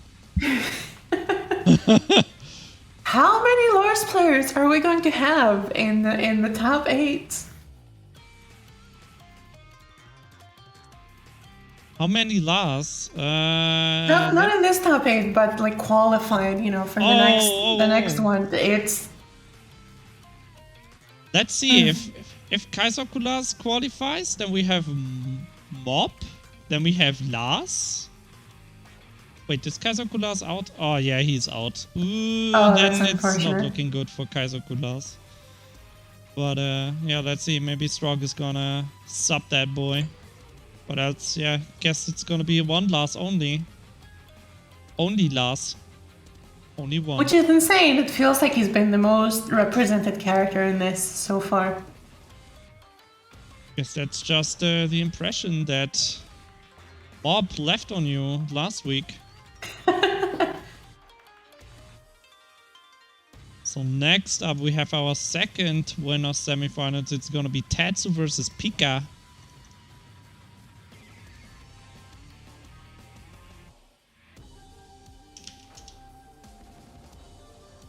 Ooh. Let's see. I love the idea of these two players with Claudio on their profile, and neither of them are going to play Claudio. I never say never. It's You know what? If the mirror happens, it's going to be absolutely blessed.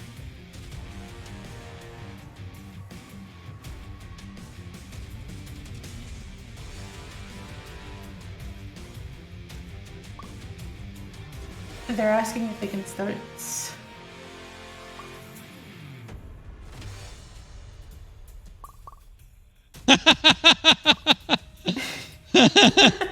Okay. No flipping coins needed, guys. You gotta play. We're unfortunately shutting down the gambling. It is not happening.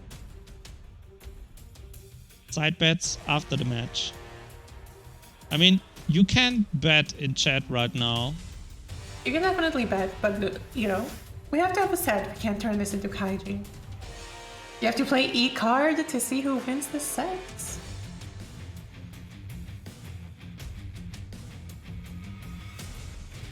Wonder how this would work as a Kaiji game. Maybe you have to play Tekken, but only one button is working, and like you have to. Two directions. If one button is working, you pick Alisa and you just win. Who? Alisa. Alisa? Why? You have the amazing counter hit 4. You have down forward 4. You have down back 4. But how do you know it's the 4 button? Maybe in the past. Oh, they have to pick the button. Ooh. No. Has to pick the button. It's random. Oh no! Cursed! No, the cursed matchup. Oh my god! Run. We're so far away from the blessed Claudio Mirror. We're going Falcon Realm versus the Goose Man. No matter who wins, everyone is losing. We are so far away from the blessed Claudio Mirror. Oh man, Valerie, you're killing me, but I love it. I love it. Round 1. So, Gamers Legion, Tetsu versus Pika. We have the rarely picked Fakum Ran for some reason. He's now there. I guess Tetsu watched the stream and he was like, wait, no Fakum Ran? Okay. Yeah, Commentators first with Pika, definitely a threat. You can't go picking side characters against this man. Pika has been so dominant, pushing Tetsu to the wall, adding up so much damage. Excellent block, Tetsu though, in a position to do something. Health situation is dire. What a dog, and Pika not scared to continue the string. First round. Definitely did his homework there. First round going to the Gooseman with crucial launch here for Tetsu. And this is going to be Mix-Up City, and Pika wants nothing to do with it.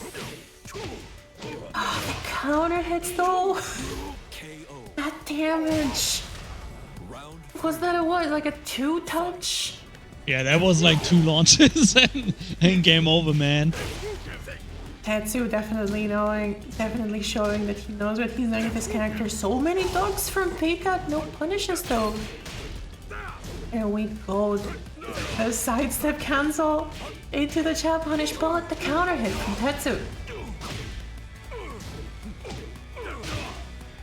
Oh, that's a good counter for Tetsu. Gets a full combo follow-up.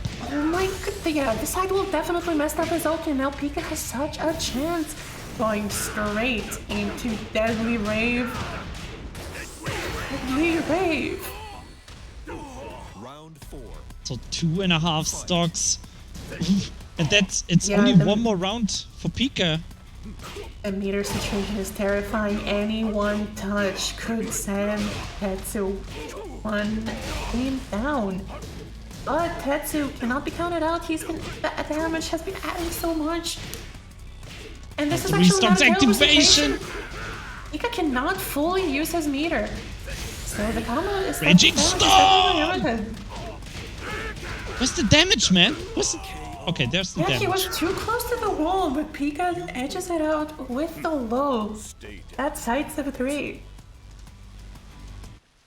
Yo, that... And yeah, Tetsu definitely knew to position himself decently against the wall to limit the damage. Unfortunately, it happened a bit too late in the round. Didn't have enough health to weather the storm.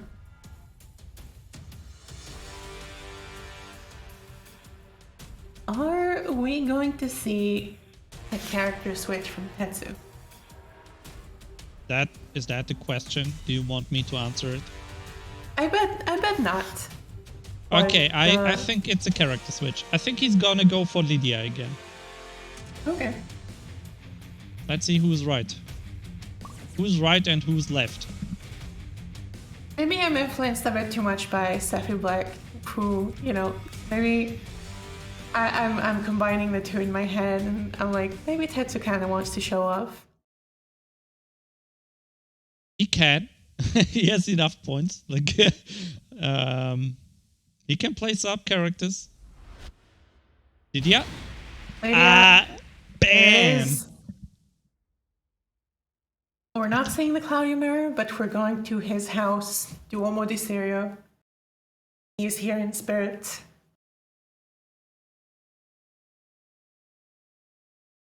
Also, I think that's also the stage that Tetsu usually likes to pick. So yeah, that's This is true. that's a 2-in-1. That's a freebie. This is true. It just so happens that this stage always has the hypest matches. And I don't know how it happens. It just does. And already Tetsu with this side movement making it very stressful for Pika to get in. Oh, the duck! Pika responding with movement of his own. Counter hit. Just finding the correct timing to interrupt Tetsu. Are we going downstairs? No, we're taking the huge damage. Small punish, and now Tetsu could do so much. The health. Ooh! Yeah, the hell sweep wasn't right on deck. Pika was super scared of it, and that's what makes the rage drive hit. Tetsu with the comeback. Fight. God, yeah, you can't ever count out Tetsu. This guy. Give him He rage. is definitely very enabled by how well Lydia plays in exactly the situation that he's most comfortable in. Then that hot kick, side wall. It's actually get okay, but the positioning here, if he can find a hit, he can do a lot of damage. Pika trying his best to find those hits, but Yeah, you can see both of them trying to move out. The counter hit magic 4 though. yeah, that character switch to Lydia working out so well for Tetsu right now. Okay, spending that butter. Yeah, Pika now only 1 bar.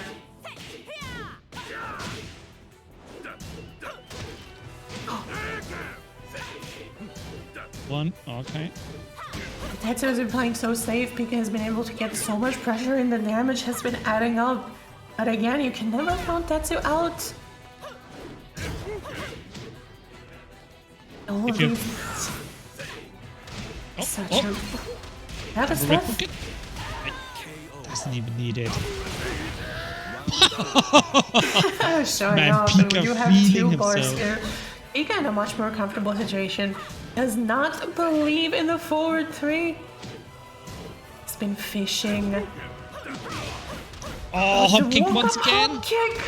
Tetsu is really feeling it right now and pushing Pika to the corner. Unfortunate whiff though. Ooh. Oh my god, I can't believe it. Tetsu, the health we blocked. Oh, he had it. One more hit. Oh, the parry. Harry takes it. That's some extra Wow, salt and momentum wound. shifted so many times in that match. You could never tell who was going to come out on top. Whew. That's a nice match. That's a nice match between those two. And Tetsu and Pika putting on a show. One thing I learned today, German players are pretty good at hitting that hop kick. It is quite possibly the best hop kick in the game. So, yeah. I mean, Sephi Black also is the king of hop kicks. He really likes to do the hop kick. Like, I feel like you don't see the hop kick too often from other players, like outside of Germany. Maybe they actually care about risk and reward, and they're like, nah, I don't want to die for a one-block hop kick. And Germans are like, what? I still have some rounds left. Hop kick, yalla. It definitely depends on like the character you're playing against. Like if their punish is like, I don't know, 30 damage, maybe it's okay to throw it out every now and then, just completely destroy your opponent's mental stack. Make them have to really think about it. Kind of have to represent these options. But we're going to Howard State. Bring it on. The way the matches went means Pika has the final stage pick. And immediately an explosive beginning from Tetsu. He does not want to let Pika have any breathing room in this stage. The sidewalks.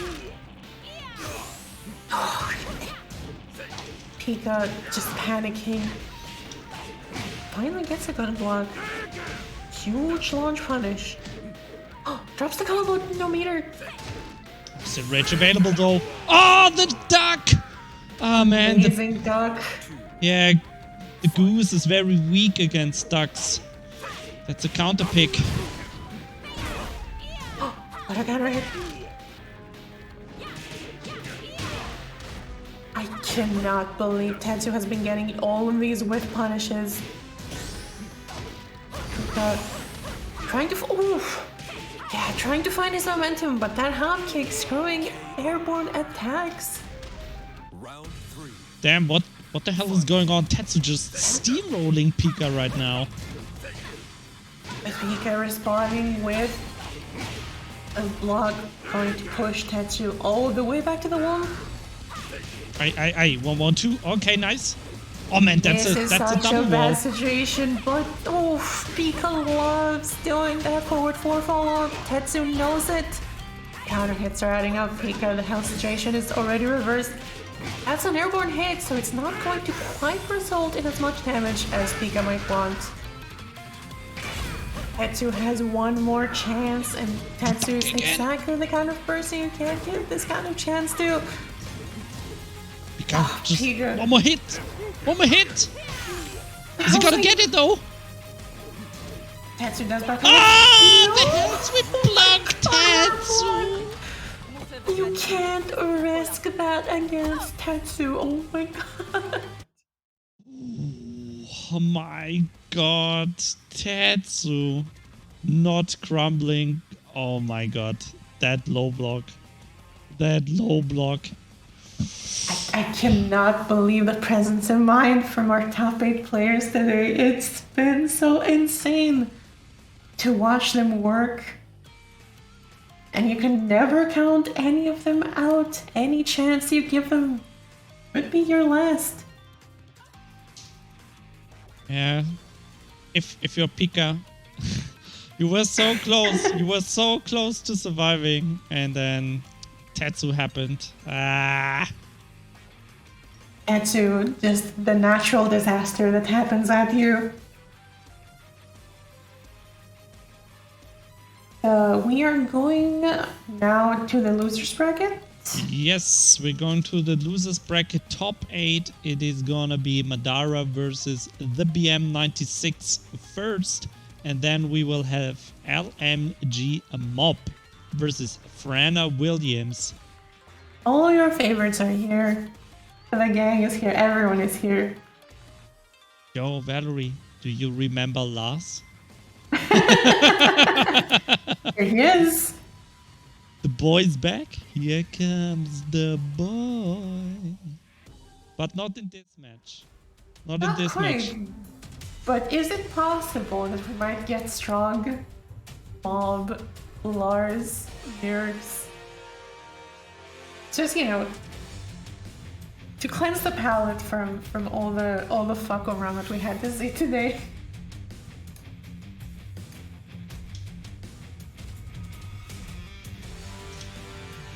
And BM, someone who we haven't gotten to see that much of today, got taken out very early by Strong, but he's been making his way through the losers bracket. Such dominant performance. He's now in top 8. Playing against Madara. We're going to see some good as Brian action. We are definitely gonna see some butt kicking. Let's see if we are gonna see some taunt jet upper. That would be hype. And more Gotta goose. get another goose loose. Yeah, Infinite Madara. Azure 2.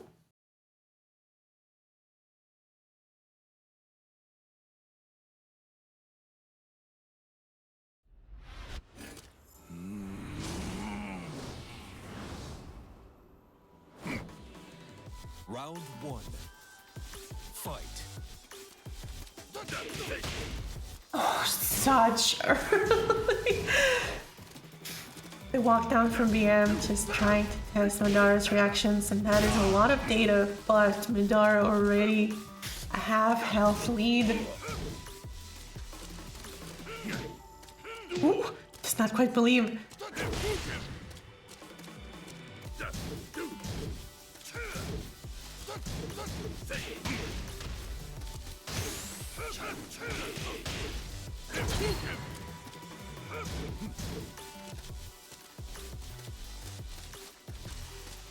Oh, the stare downs and the Rapukin the first round.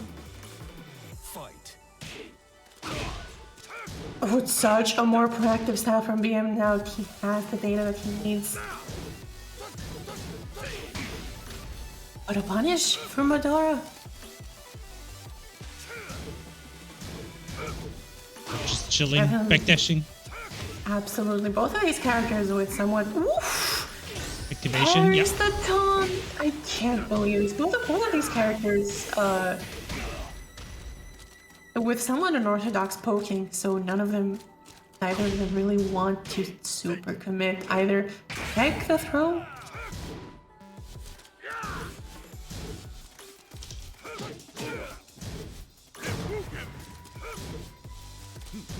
One hit. Madara. The block! No punish though, a bit too late, but the duck can't let that rock. Fight. BM on the verge of losing the first game. What a block! It's gonna be huge damage.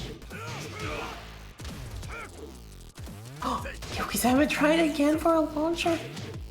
I mean, it's slightly off. He's finding so many hits right now. Not This tagged. row connects. Tackle. Uh-oh. Okay. And the Rage. tackle takes the last hit. Madara right now in a really good position to just Just from any dodge. punish. That could Rage have been still it. available. Who Punish. gets blocked? One more hit. Okay, the BM staying alive. Round 4. Fight.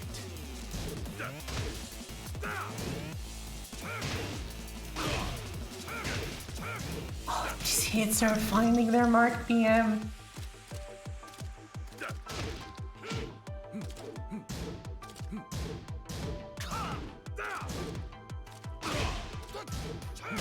She got blocked. Okay, counter no hit. follow-ups. You can definitely see BM's poking style has really changed. He's definitely taking into account all of the data that he's just seen. No duck. The down 3 takes. What a comeback by the BM. 2 rounds in a row. Big launcher right out of the gate in round number 5. BM is really like standing still while standing one.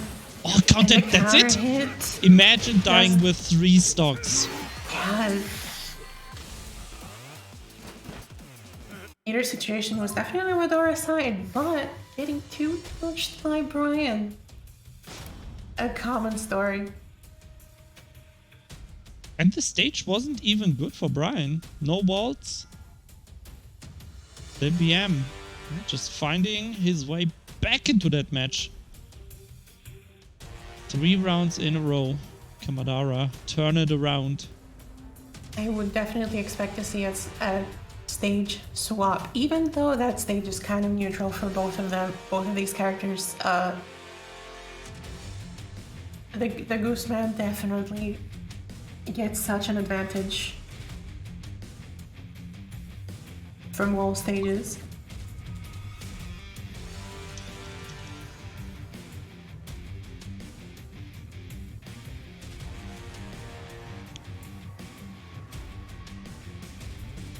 Reading Twitch chat, does Jin have a good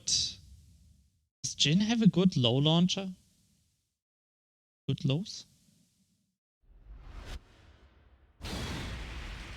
I'm not gonna read Twitch chat. Yeah, it's okay. Yeah, you don't need to. I've been reading Twitch chat and I've been so distracted by like I have like 2 lectures to give you to answer your questions. But I have to commentate this match. Okay. we will postpone your lecture until later. Lectures. Yeah. Please don't tell me about lows and why people duck. This might be amusing. Round 1. All right, there And we we go. are going to our summer stage. PM.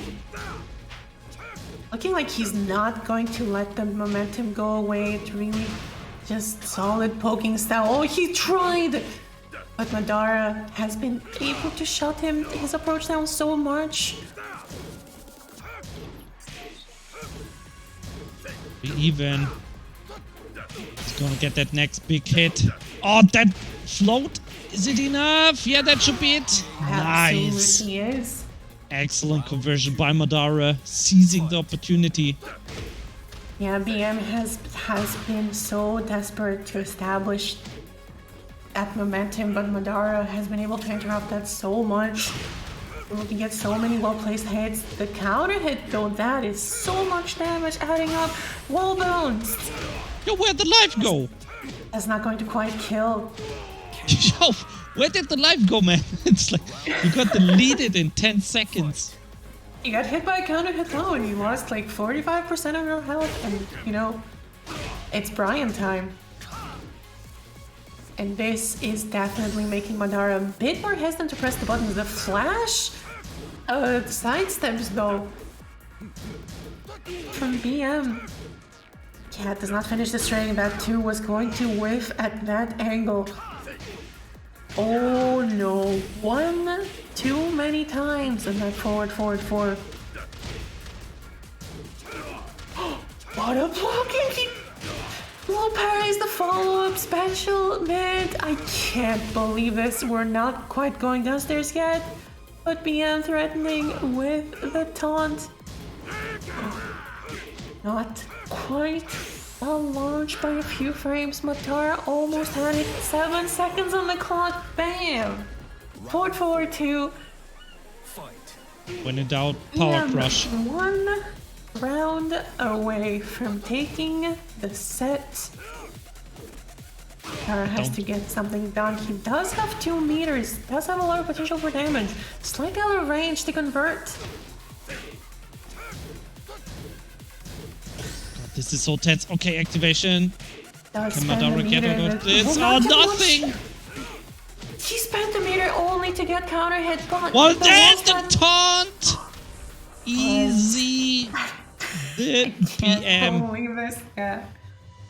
Hitting the top, you can't just get up in the corner against someone like Brian. Easy taunt combo.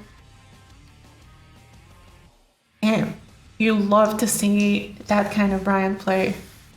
That kind of slow burner Brian play that completely overcomes the opponent's poking habits. And it's inspiring. Brian is such a cool character. Yeah.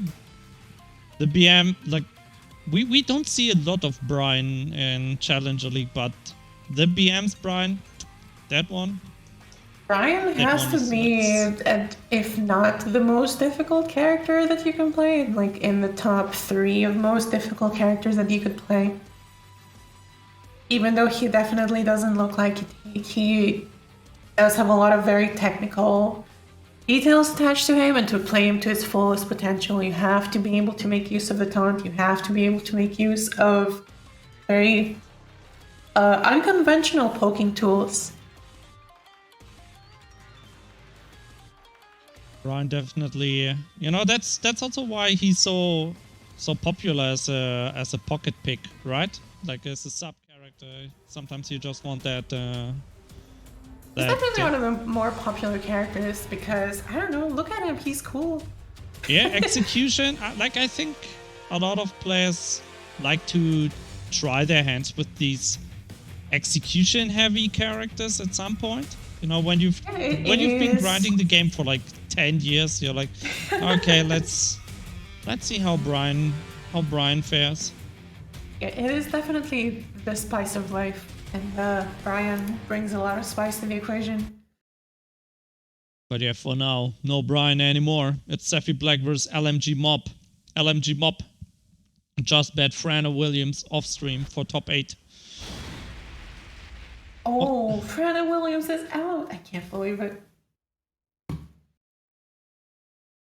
Oh, we're in top 6 now. We're seeing Leroy Smith from Savvy Black. No, the curse. Fucker Rum started it.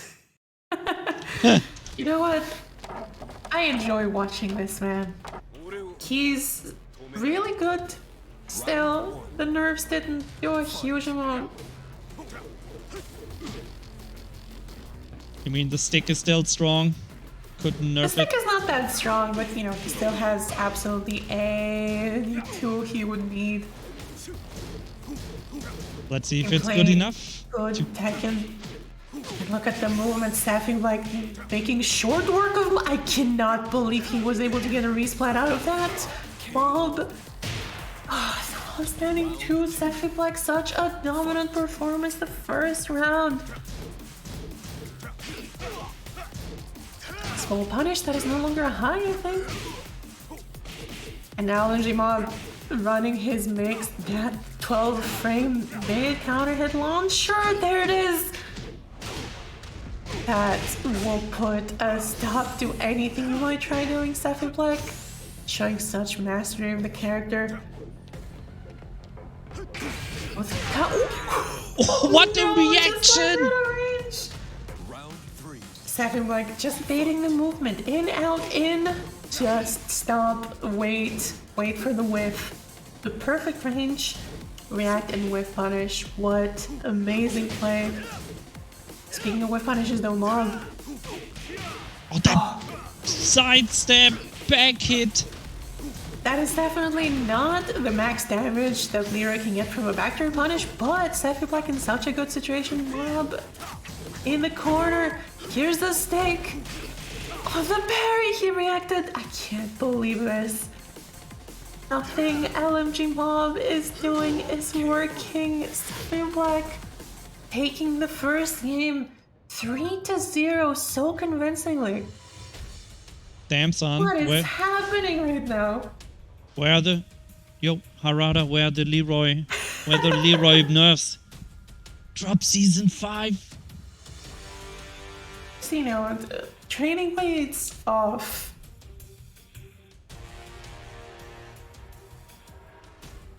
Damn, We're maybe... here with some top tiers that can do just about everything you can imagine. Whew. Safi Black with this kind of power in his hand. Imagine you're playing Lars against Leroy or Fakum Ran. Or... Yeah. Well, If you're Lars and then you look next to you, there's a couple of characters, and then you look up and there's a whole tower that is the rest of the tier list. And at the top, Leroy Smith smiling down at you. Can't catch me, boy. But we didn't even see the dog yet. What's the dog doing? What the dog doing? Yeah, what the dog doing?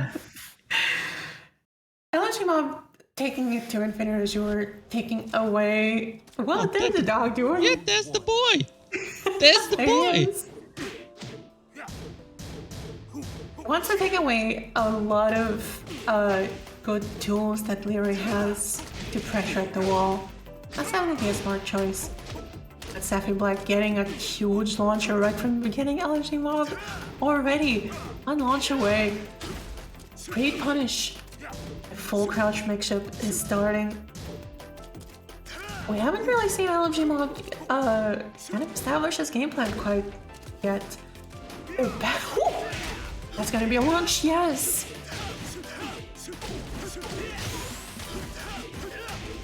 Huge combo run for Okizemen. The low Oh, the low parry! The string. Rage? You Are we gonna go cannot- into rage? You cannot test Safi Black's reactions against that string. We know from the last tournament, Mob definitely loves that jab string to close the rounds. Ooh, 1+2. Huge launch. Slide, Slide. okay. Choosing sides. Oh my god, the counter hit launch. And we have the Big opening. Safi Black turning around this battle round of the again. orbitals, the hell sweep. Sweep the lick! Just sweep the lick! But Mob can definitely come back with one big hit just like that. That's exactly what he needed. Mob is going to take the second round. Just moving around at the edge of Safi Black's range, trying to find the perfect timing, and he did. 1-1. Counter hit. Oh, yes, Safi Black will take all of those lows. He's not scared of the full crouch mix-up. Small punish. Yes, you cannot whiff against Mob. He is now finding his stride. Definitely getting into this match. But Safi Black with the rage, we've seen him steal some rounds earlier already. Not this time though. Round 4. I think this Mob 2-1, 1 round away from taking this. The hits are adding up, trading blows. All of these players trying to find their momentum, resetting the situation. Small punish, nice, and that is going to give Mob a chance. But if you make Leroy Smith block anything you have, that hell sweep is such a threat. But the 1+2. Dead yet, one more chance, Safi Black. Watch out, any low. Oh, the stick! The stick! The stick, and just like The that. stick! Just like that. Bye-bye round. Was nice And knowing even you. when he was one hit away from losing, Safi Black was not at all deterred. By the full crouch mix-up, getting the counter hit, Safi Black, where did that health go? Mob finding so many hits, but Safi Black responding in kind. He knows the timing. He understands. Counter hit. That's gonna be a full launch. Oh man, this is so tense. Look at this. Mob with the rage. Safi Black Bob has just been right in out this of situation rage. before. He's looking for a chance. The bloop again. Safi Black knew. Oh my god. Oh, that the exact situation that we had in the previous game, or like in just a couple of rounds ago, where Safi Black was so ready for the adaptation. I can't believe he blocked low there. He knows. He's in your head before you even understand it. You know, sometimes I wonder how good players can counter my mispress. Like, you know, when you're inputting something, but then you kind of fuck up, and you're like, wait, I didn't want to do the hell sweep. I entered something totally different. Like, why are you blocking the hell sweep? That's not what I wanted to do. How are you listening to my buttons like from two countries away? What the heck?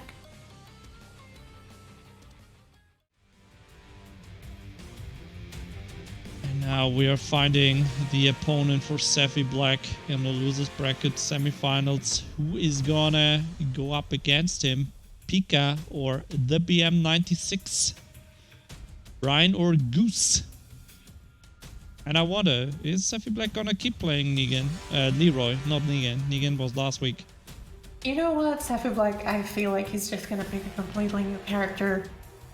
It's gonna be like Gigas or something.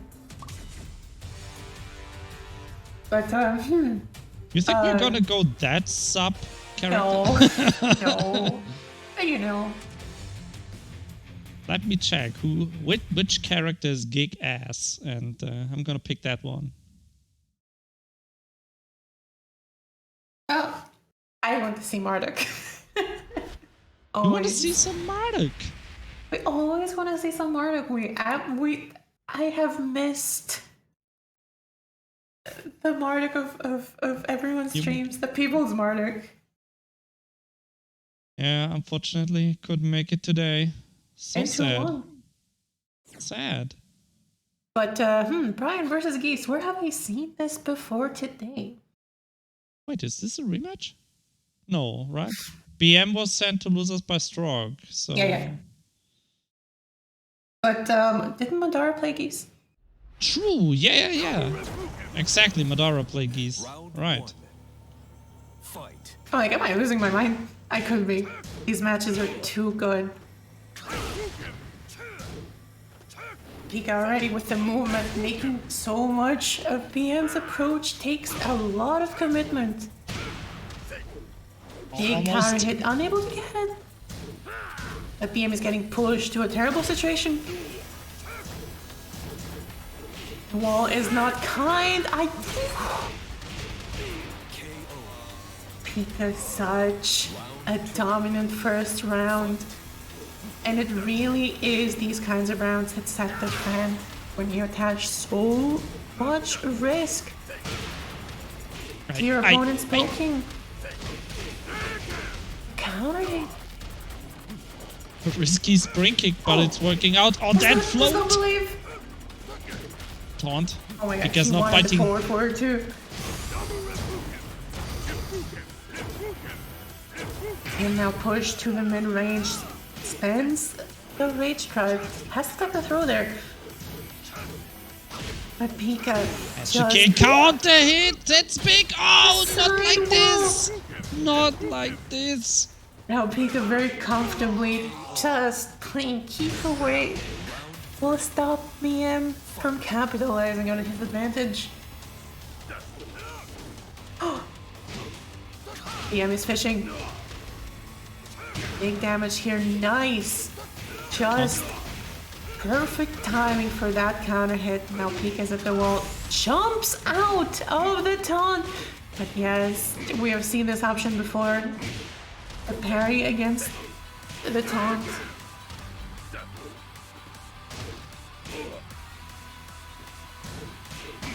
Oh, what a block! BM so close, but yet so far. Oh, the final. That's gonna be Red it. Oh kid. my god. Pika. Give in to your fears. Pika has been showing such dominance this whole game. It's like if you're a BM and every single time you have to go in, every single time you have to get something out of your approach, you have to walk a whole mile to a different neighborhood. You make the approach need such commitment, and Pika's movement and his reaction is absolutely amazing at capitalizing off of those opportunities that he creates. BM has to change the way he plays. Did have a few good opportunities, but unfortunately could not get what he needed out of them. And that taunt parry, when you get your taunt parried. Yeah, that steals your soul, right? You're like, yeah. Absolutely. I'm Brian. Taunt jet upper. Wait, what? You're parrying my taunt? What? By the way, thanks for the raid, Mob. Welcome to the stream, guys. came just in time for top 6. I guess you watch the matches on Mob Stream as well, so you know where we are, you know what's going on. And we have seen PM before switch characters to Lars, I believe, but he's not opting to do it. He's confident that he can perhaps adapt. This is still first to 2, I believe, so this is his last chance. Yep, first to 2. Oh, goes low. Oh my god, Pika tried to get the wall split there in the wall break. And just relentless offense, but the counter hit yet again. PM has been getting so many of these. Oh, fix it! The backflip! What? How did that whiff? How did that whiff? How did that happen? That gives Pika such an opportunity. He was able to equalize the situation, but PM gets the punish. I cannot believe that forward floor whiffed like that. Magic kick. Small punishes here. Not as many risks taken by PM. Activation. Any payoff. Just some chip for Pika. What a block. Has the presence of mind to get a good wall slide punish. Oh no. He just got the meter, but the side wall saved him. Does not matter. The 2-touch PM is going to lose this round. I cannot believe it. He came so close, Pika. With the comeback. Round start down 4. Now Pika's not scared to start his offense. The counter poking. What? These trades are so good for Pika. He gets the launch, the counter hit. Off to the wall. Oh, drops that 1 dash. But it's okay. Got that damage on the board. PM does have a chance. Those Hatchet. Oh my god. Stuffing the rage drive as well. Yeah, it is definitely a situation where those Hatchet kicks that made it so scary but require so much commitment to be pulled off. Pika finding a hit. Oh, staying on the ground. Perfect. Avoiding the taunt mix-up. And Pia definitely not deterred from that parry. He knows he can mix up his options. That wall pressure has definitely worked before, but he's 1 round. Oh. Is that it? Is that already enough? Oh, the wall! Oh my god, just like that. The Goose Man does the damage. I cannot believe how many times PM's hope was stolen. He got so close so many times, but all the Gooseman needs is 1 mistake, 1 opportunity. And unfortunately, there were too many situations where he was just left at super low health with really good resources. So unfortunate. Yeah, but the BM very strong showing anyway. Losing to Pika. Man, you know, a few drops, you know, sometimes the ball is just not in your favor. But Pika also not biting with those taunt Okizeme at all. Like he is like, okay, I'm just gonna chill on the ground. Mm-hmm. You do you, and with your taunt, while I'm chilling here on the ground. Yeah, that is definitely an option you have to represent. You have to be attaching risk to these options. It is not quite as simple as, you know, he gets in a strong situation and gets a very strong mix on you. You can definitely mitigate the risk, and if you have a life lead, or if you're a character with really good comeback factors such as Geese, you can take 2-3 soccer kicks in a row and still be in a pretty decent situation.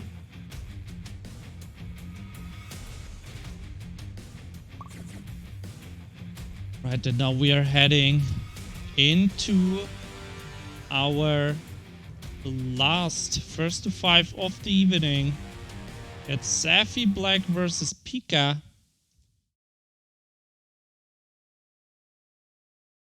Let's see the character.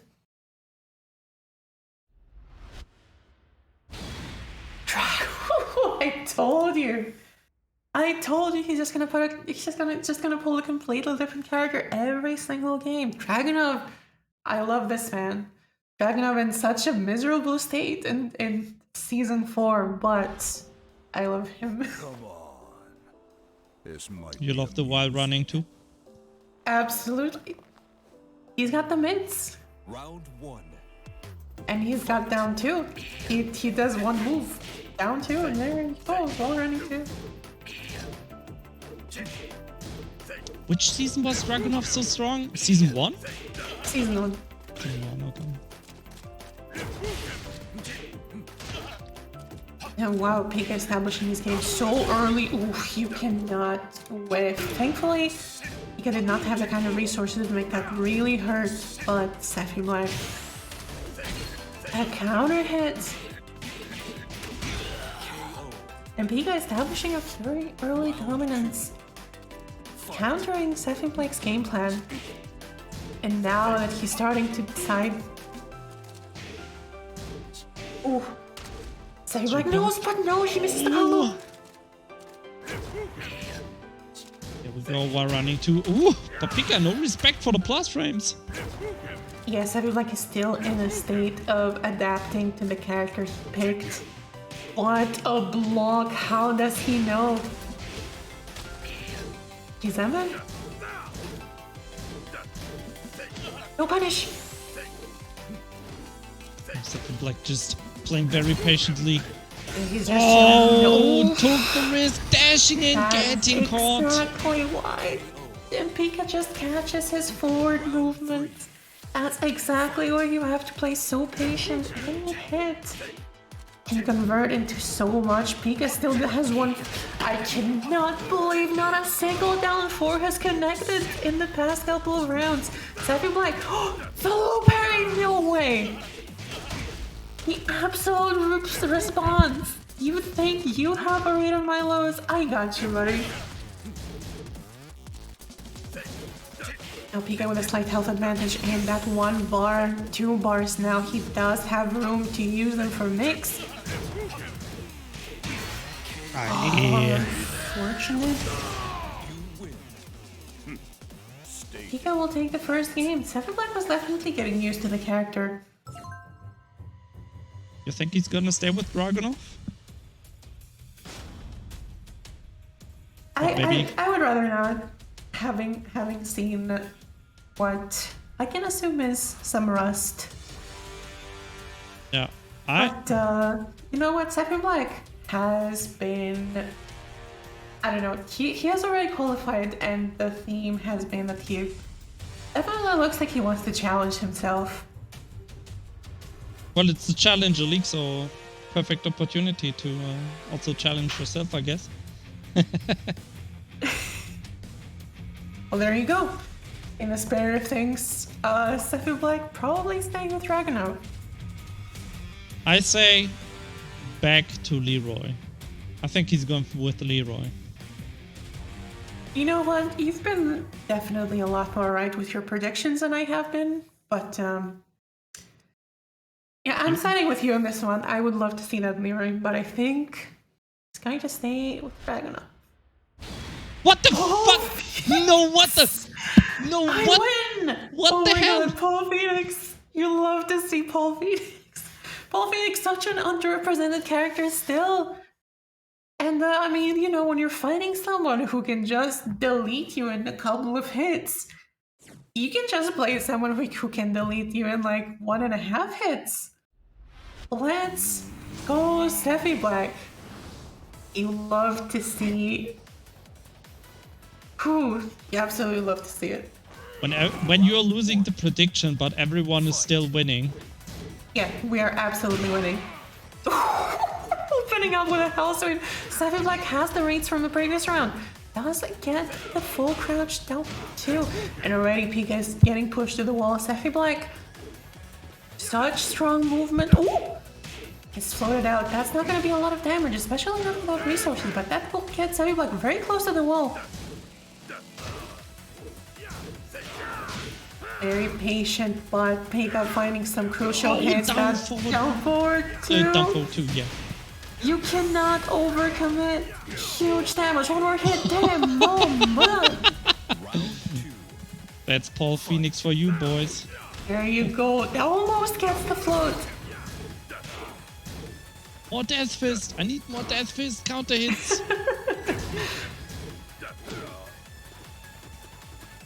Silverback has not been pressing any buttons. He's really just looking at Pika's timing, and that's why Pika finding a really solid down four, pushing Silverback to the corner again. Oh my god, the Shredder kicks. Going for the Okizeme.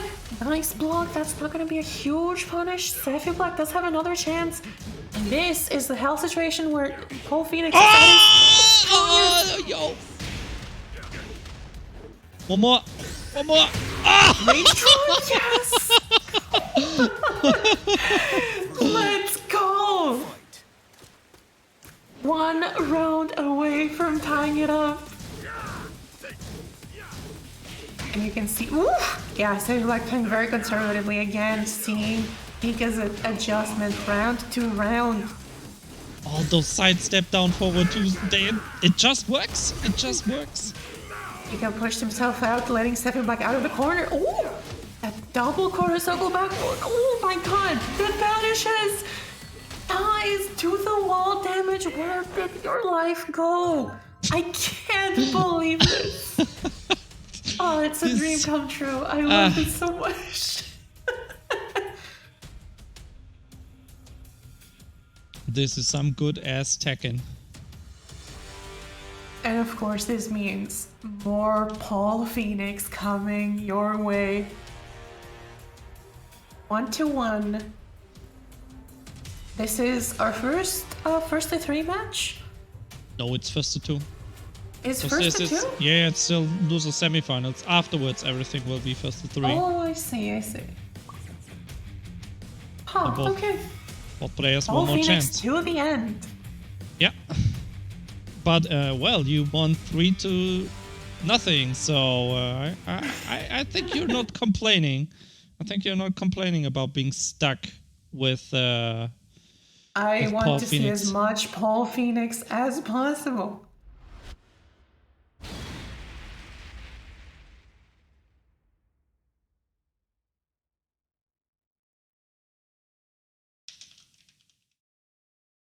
Oh, Pika picking Howard Estate. It's not a terrible stage for Paul either. He can get some absolutely terrifying combos if he gets just the right kinds of hits. And of course, a Gooseman sidestep 3, full launcher, but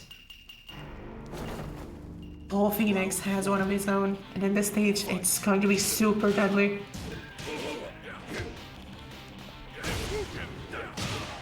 Oof. Nice. Goes for the backdash, goes for the whip punish. Early lead here for Pika. The pressure is adding up. Saku Black already at half health. Switching positions. Stand up. what he First says. round, convincingly to Pika. Yeah, Saku decent Black. stand up, but throwing you to the ground. And you know, it's the mix. You're gonna be thinking about that one for the next round. Why did he say that? You're not paying attention to that sidestep 3.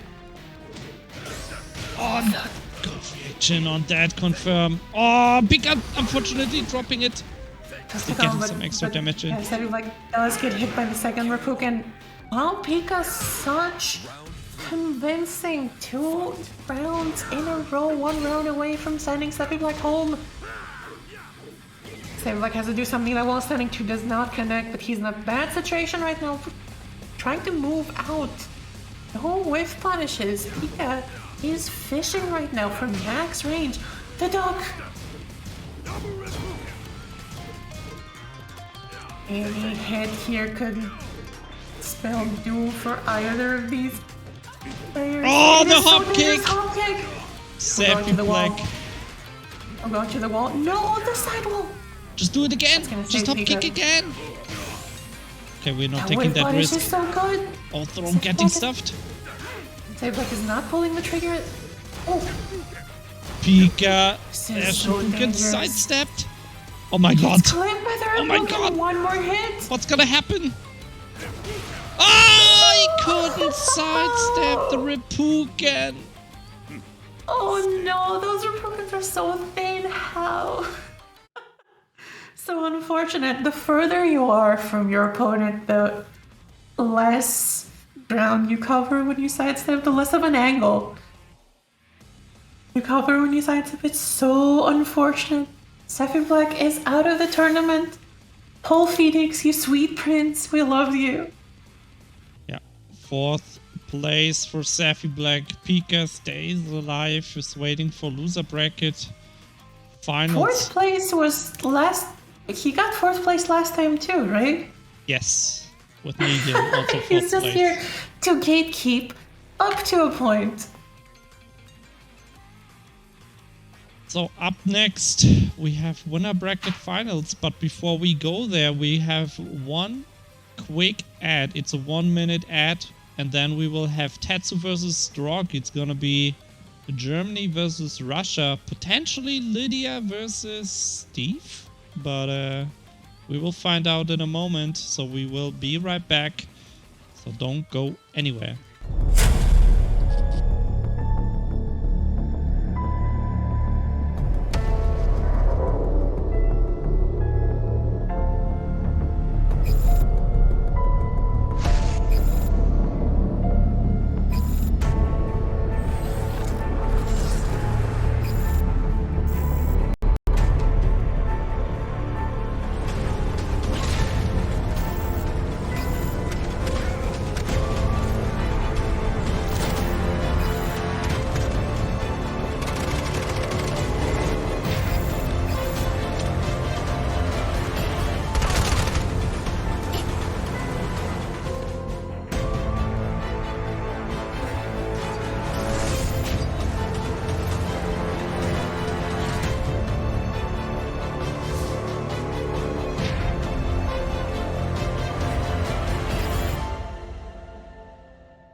And we are back with the last Tekken 7 qualifier for Challenger League playoffs. We are heading into top 3. It's gonna be Tetsu versus Strog. We heard Strog is a strong player. He's showing that he's a strong player as well.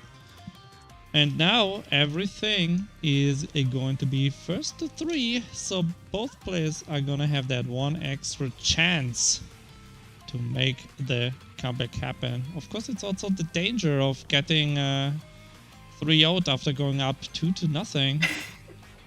And which has been kind of a theme in these tournaments. But yeah, Strog's such a very strong player and a very sizable fan club in the chat. Definitely for good reason.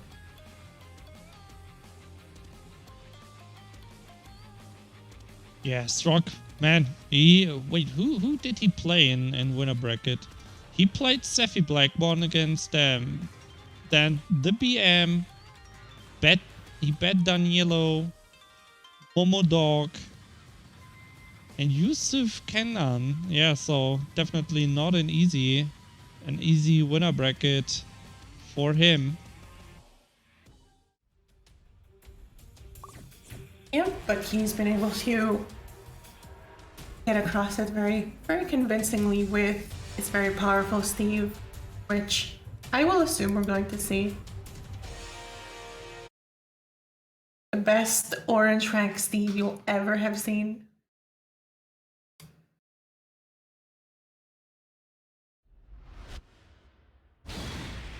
Akuma! Yeah, that's the Tetsu Akuma. There it is. We've seen it, the legendary Tetsu Akuma, and I can believe it. Akuma's poking definitely kind of lacking, but when you're playing a character that's so solid, again, like just like Steve, really want to make every single hit count. I think Akuma might be very difficult matchup as well, right? Because he's jumping a lot, He has very good lows like that, the sweep. Yeah, I don't know, like I feel like he can counterplay that Steve game plan very easily. Oh, remains to be seen how these two players will deal with this matchup. Tatsumaki But DP. Tetsu, yeah, getting already some very early lead. Strug. Oof.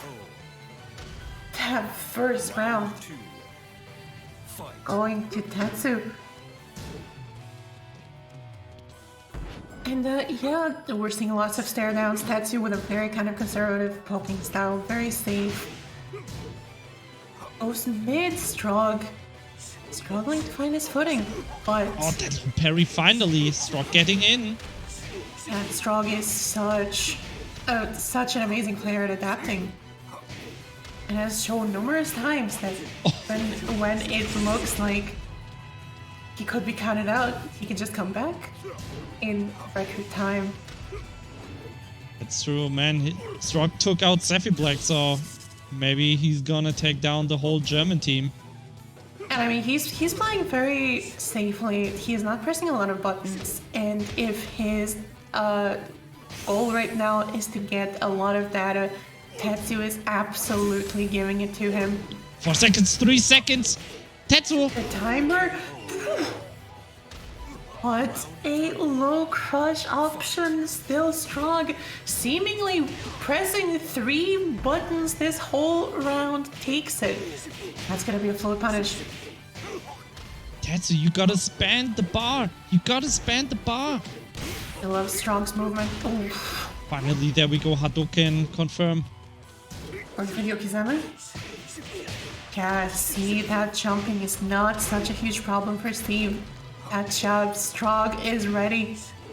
Oh, these mates are finding the mark. Strong is just the surgical precision on this poking game, but Tetsu has not gotten a single high damage launch yet. He's not quite. Oh! Okay, that was a very short slowdown. That was a very short That's the slowdown. kind of slowdown. Those are the ones that give you the biggest heart attacks, honestly. Ooh, counter hit. And Tetsu about to build one bar, but in a terrible position. Strong in and out, giving him false hope. You think you have a space to poke and get out? Strong is so good at beating things in the wall with his movement. And Tetsu, it's like he's banging his head against the wall. Strong is not budging. Strong can just wait. There we go. Demon flip, grab, whiffs. Strong holding back the whole time. He does not care. You're banging against the door. It's not opening. Strong. Just an absolute wall.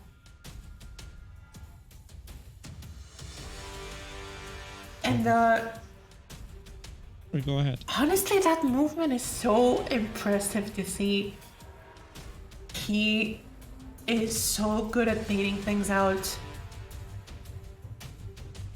at just about any situation, and I mean, it definitely looked like for a couple of rounds he was just gathering data, and Tetsu was so desperate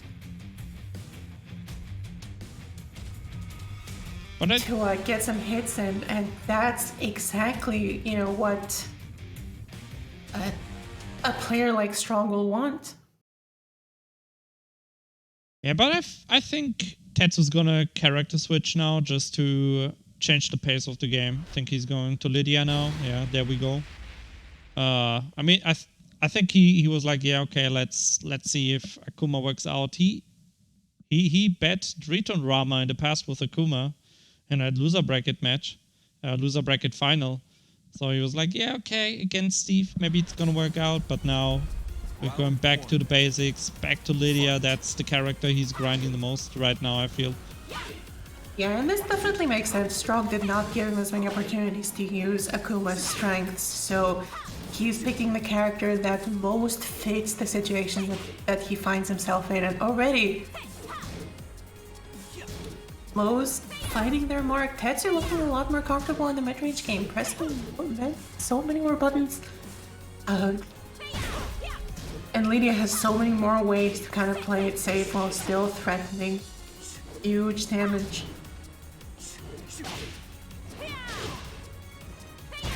Mid option, Strong with the deluxe. We've seen it before. Strogda is not scared. Oh, no punish! Getting punished. The pushback is too much. And this is such a slow burner game. The clock. Strog seizing that opportunity with a counter hit trade. Tetsu has to work really hard for every sliver of damage that he finds. Counter hit feels like we have not seen a launch in so long. It's all been small hits, and Tetsu, and a terrible health situation, does not get Strong. Tetsu definitely getting the shorter straw in this matchup with the pokes. That dominant compact game that Strog is so good at is giving Tetsu so much trouble. And you can really see it every single time Tetsu hits Strog. It does so little damage, and yet it takes so much work. Strog's movement, his poking, he's making it impossible for Tetsu to find his footing. Oh, the low block, and that is it. Strog 2-0 up. I cannot imagine what Tetsu is going through right now. Like, nothing is working. I think now you're like, okay, fuck it. I'm playing Claudio. It's like Strog is playing just such a different game. A Russian Terminator in the Russian chat. Terminator. You have a problem. You're gonna die. And absolutely Strog. Whew. Terminator does quite very well describe what we're seeing right now, just an unstoppable wall.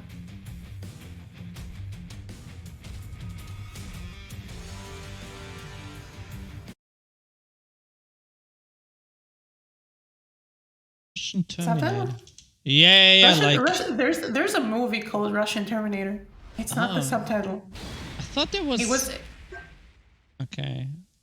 It was originally called Russian Ninja, but it got released around the Terminator. Okay, so then they renamed it. I think then they kept this title for Germany, because I remember there was one movie. I think it was this ninja movie where they called it what is it? Ninja in Secret Mission Russian Terminator, and I think that was the second movie. Okay, that was the. So, was it the German title? yeah, so. Gotcha. We have the lore, and we also have the Claudio pick from Tetsu. And it takes a lot to see Tetsu actually pull out the Claudio. Yeah, playtime is over. The back one, Strong is giving him so much trouble. Tetsu does have. He does have rage. No, the whiff! You cannot whiff! Oh, okay, he's picking Still it up gets again. Okay. He's picking it up again. He dropped the spaghetti but caught them mid-air. It's okay. Not It didn't touch the we ground. still have the meatballs. I imagine Counter 4. hit. But still unable to convert. These drops are going to give Tetsu so much trouble. You can't give Strog more opportunities. Oh, the low parry the low once again. parry. Strog so strong with those slow reads. The counter hits yet again. Tetsu definitely able to kind of reason about Strog's timing and game plan a little bit better with Claudio. But still, it looks like such an uphill climb. Strog finds the max damage launch. Rage spent. Still has that buff available. Tetsu. 9 seconds. Need Needs to find that one opening. Oh, Beyblade! Oh, just does going not finish for doing it. He knows. Strong still takes the round. I cannot believe he knew. He knew not to do the second hit due to the punch fairy. That was insane.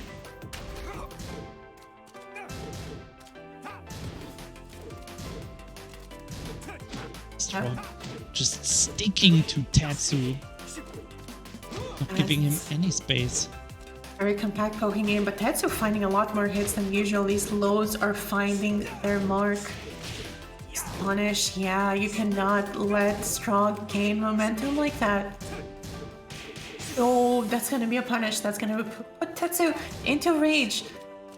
How is he going to use it? Yes. Oh, Strong with the barrage of down forward ones. Tetsu cannot find his stride quite yet. Strong, one round away. That's We grand lost our fun. with the Beyblade. Finally, that opening for Tatsu. Finally, some big damage on the board. Ooh. Speaking of big damage, that is going to be a huge. Any opportunity you give Tatsu to equalize this, any opportunity you give Strong to equalize the situation is going to be so scary for you later down the line. And Tatsu trying to play very defensively, trying to play Oh keep man, out Strong. don't press the button! Don't press the button, Tatsu! Oh, like a surgeon finding that one. Tetsu has one more chance. The Beyblade does not find its mark. 7 seconds on the clock. Down jab. Strong takes it. How? How does he do it? Strong looking absolutely undefeatable right now. Wow, And yeah. Tetsu- Go on, sorry. Oh, yeah, and Tetsu going to losers brackets to fight Pika for a chance at a rematch. I feel like this is a set that it is going to the kind of set that kind of stays in your head for so long after you play it. I feel like if I was Tetsu, I would be thinking about the set with Strong like during my whole match with Pika. That is so much to think about. It feels like Strong was playing a completely different game. And so let's see if Tetsu can make the comeback and get back from losers bracket to challenge Strong again. Or do the run back. Let's see. Also, let's see which sub-character Tetsu's gonna play now. I mean, he liked to play the sub-characters first, and the Claudio... Like, not even the Claudio pick had in the end. Against Strong. Strong just too strong, man. He really is the Russian Terminator. Well, we'll see. It's definitely fun to see how these players feel more comfortable trying things out in the top 3 matchup. They're definitely not afraid of pulling out the side characters and, I don't know, giving us a good show.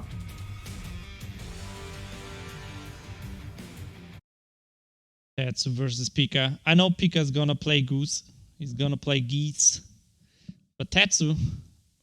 Back to Lydia? Are we picking the... Yeah, okay. What the... No, that's not Geese. That's not Geese. Okay. I guess you can't always be right.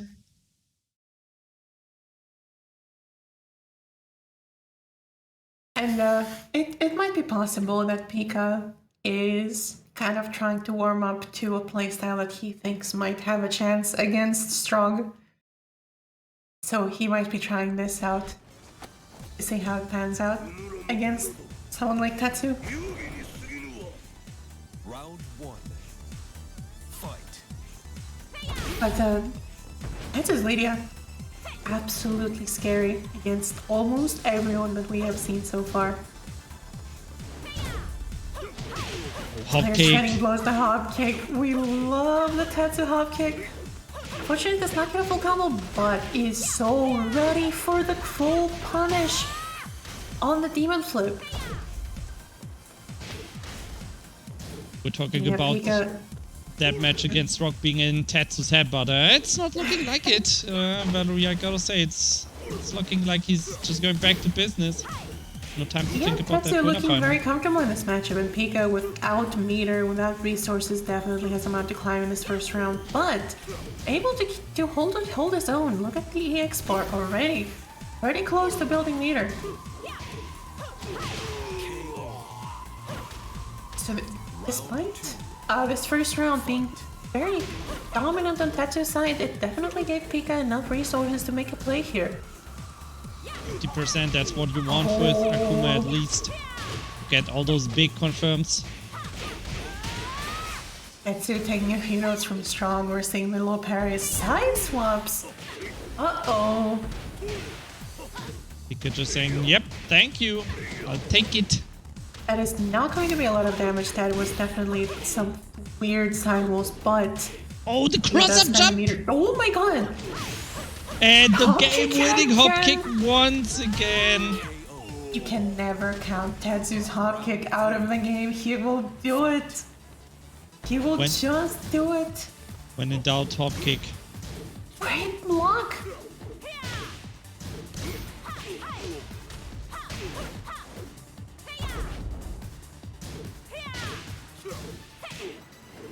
Good one. Okay, finally big launcher for Pika. Yeah, Tetsu was trying to be careful not to play into the power crush a bit too much, but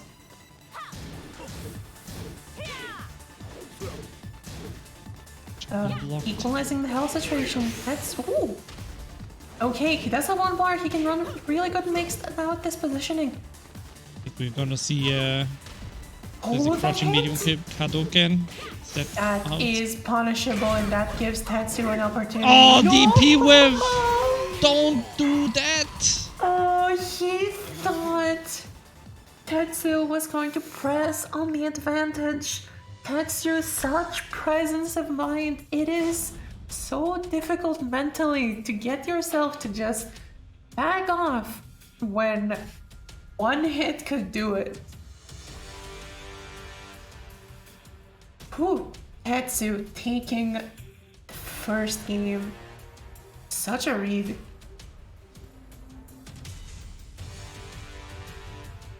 Yeah, and Pika really needs every single win. I'm right now thinking about if Pika currently has 6 points. If he ends third, he would get 8 points. That's 14. I would need to look at like who's getting points, but 14 points might not be enough to make it playoffs next week. So he definitely wants to. Definitely wants to go to grand finals at least. Yeah, there's definitely a lot on the line, so I'm expecting the Akuma pick not to stick. The Akuma pick absolutely sticks. Pika does not care about your points. He will make this work.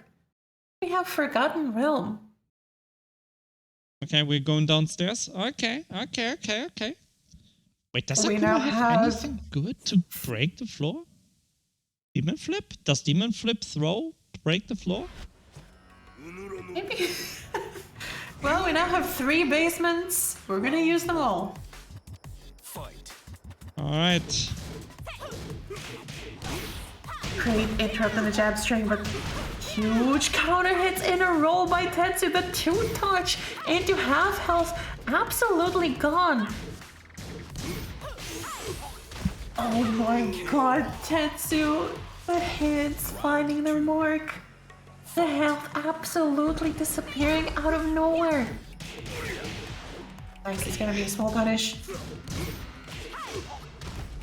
Pika trigger happy with the DPs. I'm not sure if that's The the dodge, right he call. reacted to the jab string. The 1-1 just got launched. That has to really hurt as Pika. It has to put so much doubt in your mind. He's not even jabbing, but we have the mix up. Does spend the meter. No, misses the jab. Such a weird positioning. And Tetsu's just cashing out. Wall combo. KO. Imagine. Damage. And you know, Pika has been able to get a lot of good hits, but not able to convert too much off of it. Every single hit that Tetsu has done has been so crucial. Does not want to break the floor. Uh-oh. And if you don't want to break the floor, you're giving Tetsu just this many more opportunities to add up so much damage. Oh my god, the side steps so again. ready. Tetsu just knows what's coming. And the game-winning hop kick. Tetsu. Even more convincing than last game. I cannot believe everything just worked. Tetsu's just so good. Tetsu's just so good. He's in Pika's head. Imagine. And Pika can absolutely not stick with the Akuma pick this time. Yeah, for sure. Imagine you're picking stage and you go 0-3. Like, you already got the stage you wanted and you get wiped. He did not break the wall. He did not break the floor a single time. The stage pick only served to give Tetsu more damage. And Tetsu was able to just convert so much off of any one of his touches. You know, professional commentators would call it a nice stage pick. You're giving the opponent the advantage. You're like, yeah, this dude is so free. Yeah, you're a nice guy. You know what? You get taken out for dinner later. Might not win, but woo, what the? What is happening?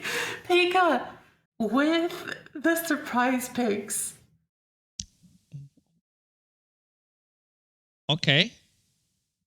Okay. What? Steve Mirrors in Grand Finals? Could this be happening? Steve Mirror final. Wait, we get denied the last grand final, the last winner final mirror, but we get Steve Mirror. That would be something. All right, so Pika, last chance. Tetsu already up 2-0 in losers bracket finals here in the last Challenger League qualifier. Can Pika turn it around? And this is definitely huge launch. It was definitely looking difficult. Tetsu already does have a really good lead on Pika's poking game. That duck. Tetsu is so ready. He smells. Oh my god! That counter hit, that off-axis positioning worked so well in Tetsu's favor. First round.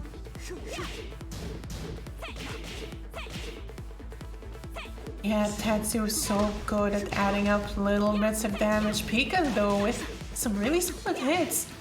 Oh, you cannot do that. Tetsu has such a read on the back one, the highest Pika's timings. Yeah, Pika is definitely weak to those sidestep down forward too. We saw how it worked. Oh, the counter hit. By 7 Black as well. Nice duck. Pika showing signs of life. First round in a while for Pika. No, the round starts sidewalk. I cannot believe the reads here. The back turn. Yokizama, Pika's health absolutely disappeared. Oh, the parry as well. Oh my god. One more hit goes mid. How is Tetsu doing this? Tetsu's just sending Pika's soul to heaven. With those parries, those sidewalk hop kicks.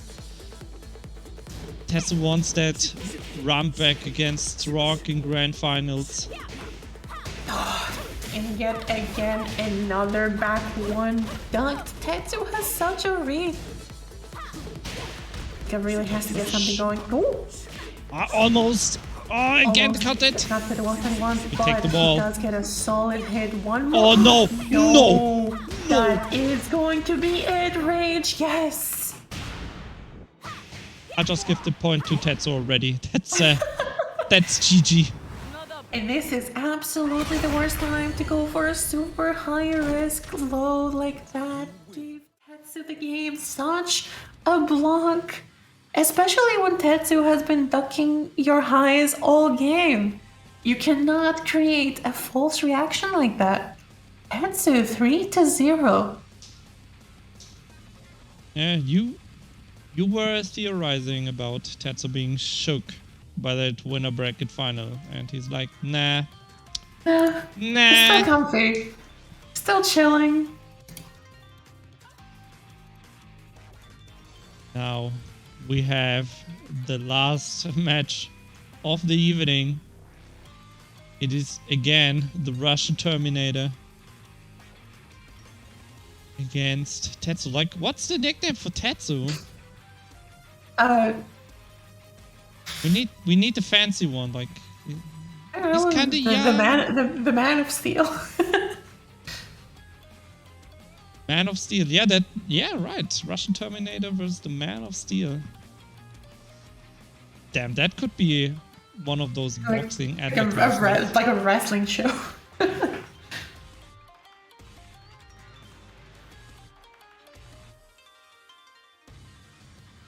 All right. Okay, I accept bets. Does Tetsu play Steve in Grand Finals? No way. No way. No way. No way. No way. Easiest like $10 in my life, or whatever, however much you're paying. unless you're currently colluding with Tetsu. I'm not colluding.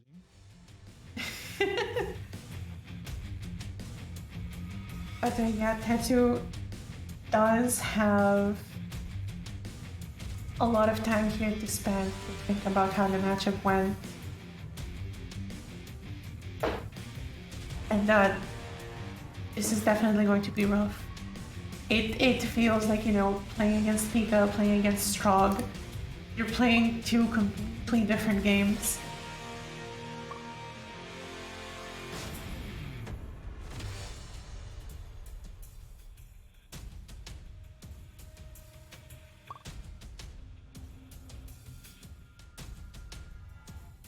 Yeah, just figuring out the lobbies. Right. Strog already saying don't hold back. Tetsu. I'm not. Ooh, yeah, after going 3-0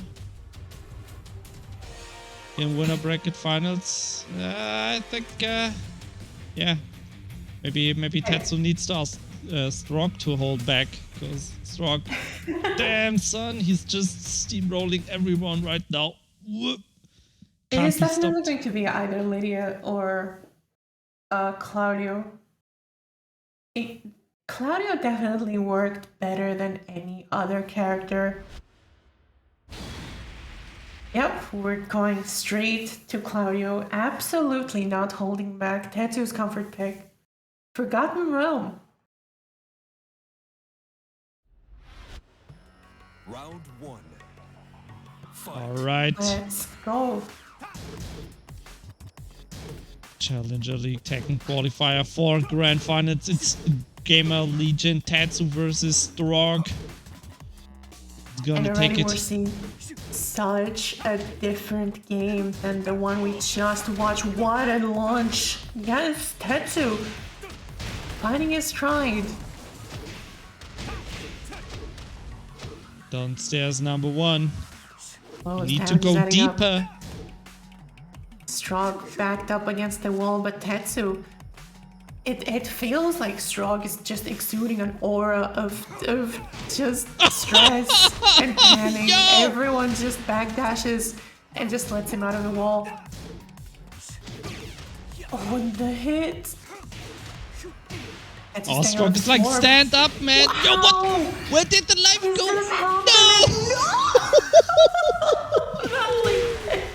How did Strog take this game? I can't believe what just happened. The rage damage just added up so much. I cannot believe what just happened. Tetsu with a long duck, the stare down. Answering back in kind. Oh my god. We're like 30 seconds in and like maybe 2-3 hits have been found in this whole game. Ooh. Speaking of, Strong is so good at finding those counter hits. And if he's having a nice block, that's not gonna give Tetsu a lot of damage. He has not been able to get Starburst the whole time. He has not just had the opportunity to unlock some of the better tools in Claudio's kit. Huge! No, does not get the glass anyone. Well, he's not getting any good opening right now. Strong's defense is just too strong. Now finally. Oh, no, no, no. Drops the combo. The Ducks. I cannot believe this. The stare downs are so intense. And I love Strong's just... He's not backdashing. He's not giving Tetsu any space. He's not moving backwards at all. He's standing his ground like an absolute wall. Oh, parry attempt. You have to be scared. What does Strong say? The Beyblade does not find its mark, but the counter hit Strong will take the first game in such convincing fashion. My god. What do you do against this monster? Can somebody check Strong's blood data? Like, is he drugged? Like, what's going on, man? Maybe like the back direction in his stick just does not work.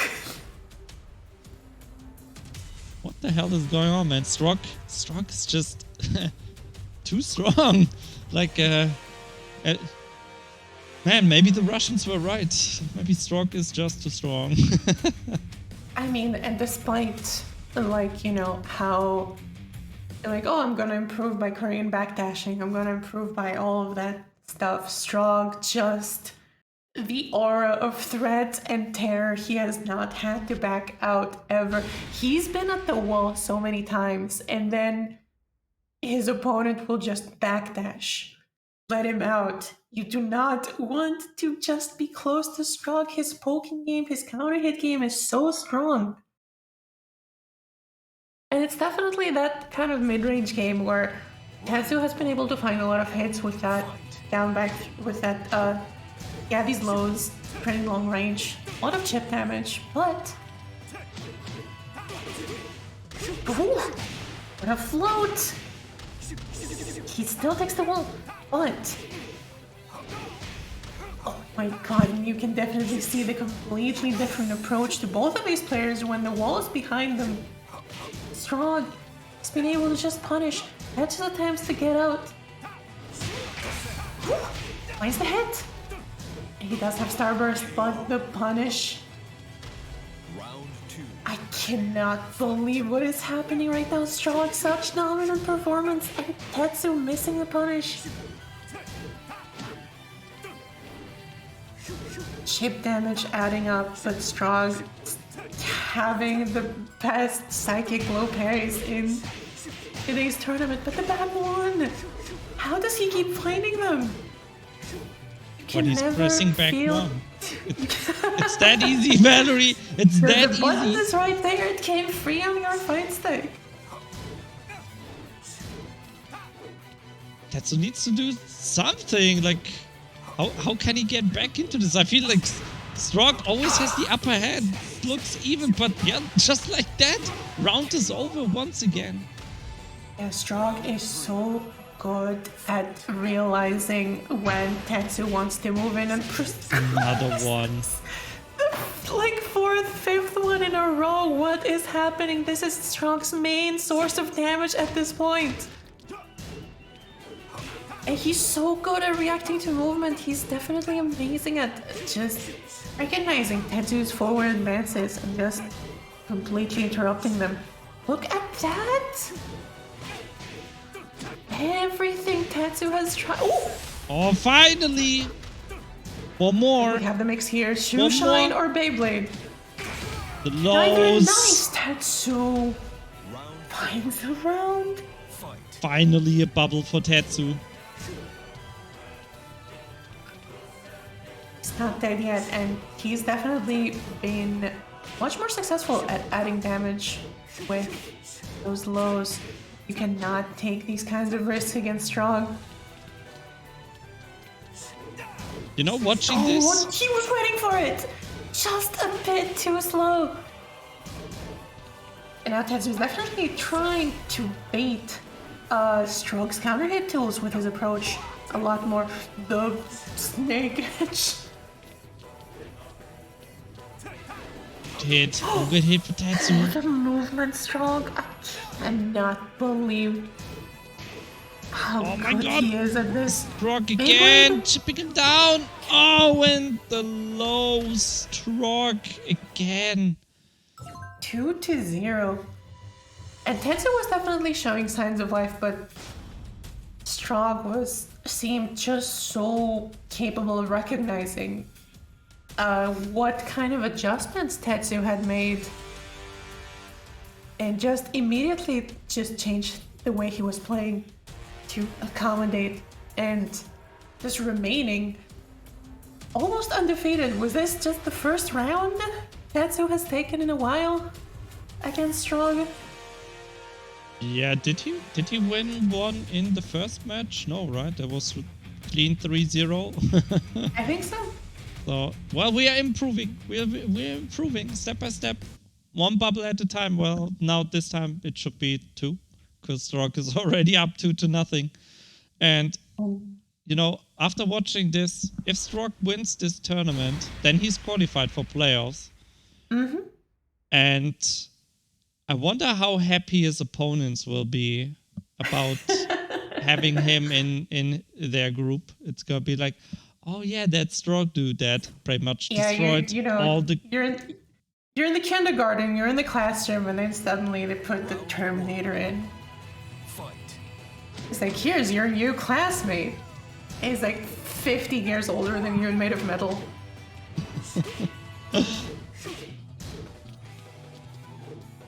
Tetsu's staying with the stage pick, sticking to his guns. And this is potentially the last game for Tetsu, so... Oh my god, Strong. The adaptation never ends. He wants to make quick work of Tetsu. Ooh! Faking the cross-up. By the way, where are the throws? Like, have we seen one throw in this matchup? Do either of these... Well, I guess... Steve... Do either of these characters have strong throws that side switch? On tech, I'm not sure. Look at the poking from Tetsu and yet again Strong, just a wall. I mean, Tetsu needs to do something. Maybe Strong can't take throws. Maybe that's the thing. Perhaps.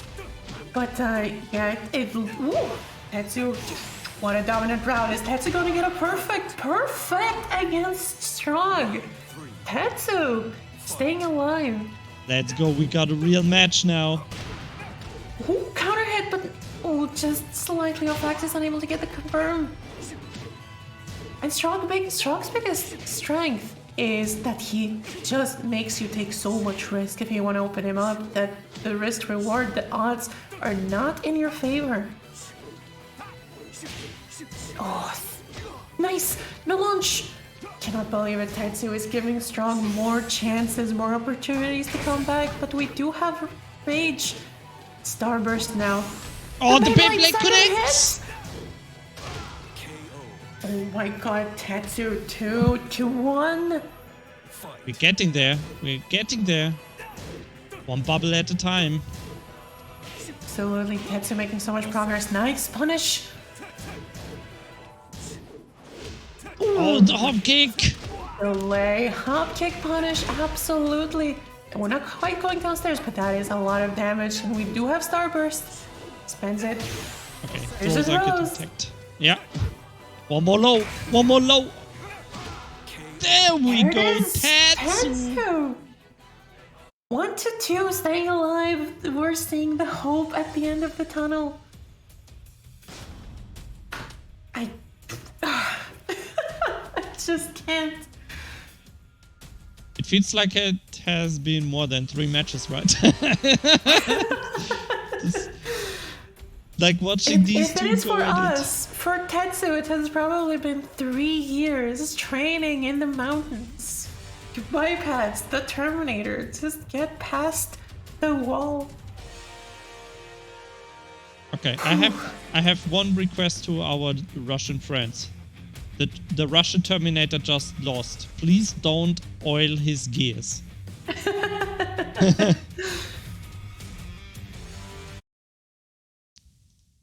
mean, you know what? We've seen this happen, and Strog has been so good at adapting, even after losses like this.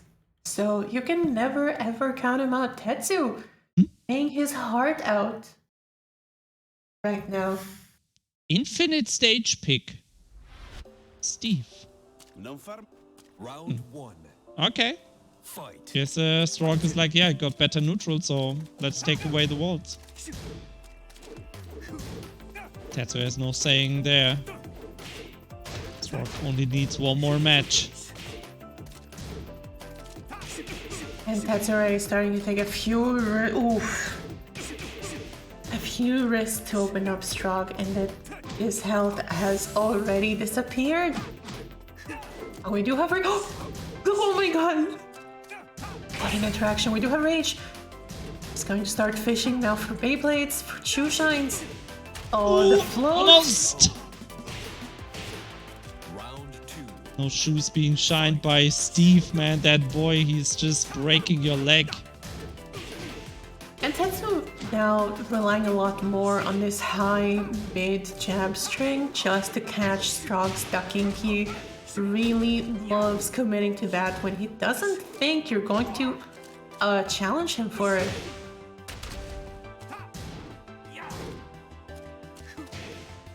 So he's getting those trades, but he's not coming out on top at all. And you can see Strog's movement, that in and out, the baiting. Oh, the side step. Beyblade finally hitting. Is that enough? Is that enough? Kill. Oh, it does. Nice. Tetsu equalizing 1-1. Not out of it yet. You can never count him out. And look at Strog's movement option. He alternates between going in, going out, sidestepping. It's so hard to try to react against something like this. Anything really that Strog does is covered in so many layers another of one. bait. Oof. In the back one, Strog 1 round away from taking this whole tournament. Yeah, Tetsu with the lows, that's worked for him quite a lot before. He's trying to stay alive, the damage adds up. Just trying to give Strog so many less opportunities. Just even one less hit that Tetsu has to do here at the end of the round. Just keep going. Strog will absolutely try to take these lows. More lows? Strog is not blocking low. Magic 4. Counter hit. That is not going to be a lot of damage, but a couple more hits will do it. Oh, the hop Strog keep is getting not blocked. scared. Tetsu, you cannot start taking risks now. No, no, no, no, no, no, no. Starting up. Go with the low. One more hit, Nice. back one. Nice counter hit. Tetsu, about one round away from equalizing his 2-2. Yeah, it's also grand final point for Strog, though. Just one more round and he has the whole tournament in the bag. Yeah, I think it's been one more round for so long. It has to be so scary to Tetsu. Tetsu getting a really good launch though. Stays with Starburst, Shoe Shine. Oh, the no, Beyblade, he's does not not committing. believe. Too late. Oh my god. He did not believe. And Tetsu, now you gotta Strog, the believe. momentum is shifting. The counter hit. Couple more hits. Tetsu cannot let one. Strog take the lead. No back. No. Oh, more it's hits. Oh, Strog. Oh my god. One Beyblade Tetsu. away. Tetsu. You had to believe. He didn't believe. And with that, Strog is the victor of today. Fourth person to qualify for the playoffs. The Russian Terminator.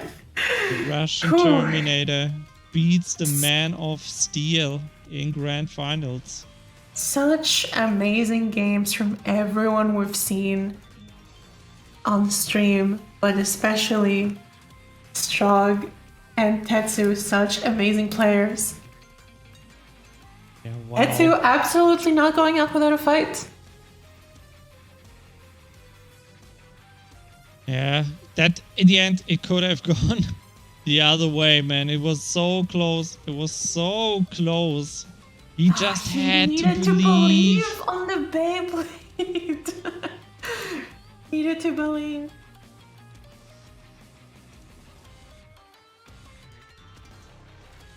Whew. Yeah, congratulations to Strong for qualifying. Our next tournament is going to be playoffs. Do we know points-wise who was qualifying yet? Or do we have to do the math?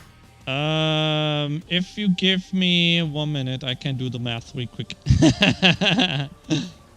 Okay, we're going to have the full top 8 Okay, let's. I guess, next Monday? Yes. So next Monday we will be in the group stage. That's gonna be first to 5. We will have 4 matches streamed next Monday, 7:30, so same time. So right now we have 4 players that directly qualified. That's Sync in the first tournament, Safi Black in the second tournament, LMG Mob in the third tournament, and now we have Strog joining with the 4th tournament win, and Tetsu. Yeah, Tetsu's in there as well. He placed second 3 times, and now okay. I need to quickly do my math. So Valerie, talk to me or talk to the viewers. Yeah, such a bracket that we've seen. I'm really interested to see a super serious match between something like Safi Black and Strong. Full mains, no holding back. Update matches or like the playoff matches are going to be so exciting. Ooh, how do you deal with something like this? It is. I've definitely seen this kind of thing before. I was at Install 2019 in Finland, and a very famous player called Jopelix won. And when the other 2 top 3 contenders went off the stage, they were talking to each other and were like, how do you deal with this? What do you do against this? They were so dumbfounded. Strong looking like exactly the kind of player that would give someone that kind of reaction. It looks like he's playing such a different game from anyone else. Okay, Valerie, do you want to know who actually qualified? Give us the deets.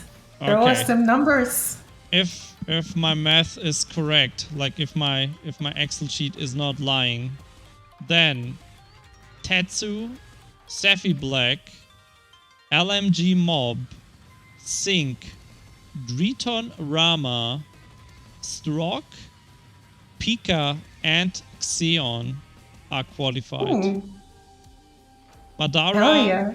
Madara, if he had made one more round today. No. So Xeon has 12 points, Madara has 11 points. Oh no, you can't say something like that. He's gonna feel so terrible. So, if I was 1 point away from not making it, I don't know if I would want to know. yeah, it is how it is, man. It is how it is. It is how it is. I will double check the math just in case if I didn't do any mistakes in the past. So it's not 100% set, but that should be the top 8 players. that we are gonna see throughout the next month, the next 4 weeks. And just going by the names, oh man, that's gonna be a good one. Stacked, absolutely stacked. And yeah, Some big names, some celebrities. that is true. And yeah, Valerie, that is it for our qualifier tournaments. It has been a wild ride, and shout out to Strock. Thank you for winning 3-0 and 3-1.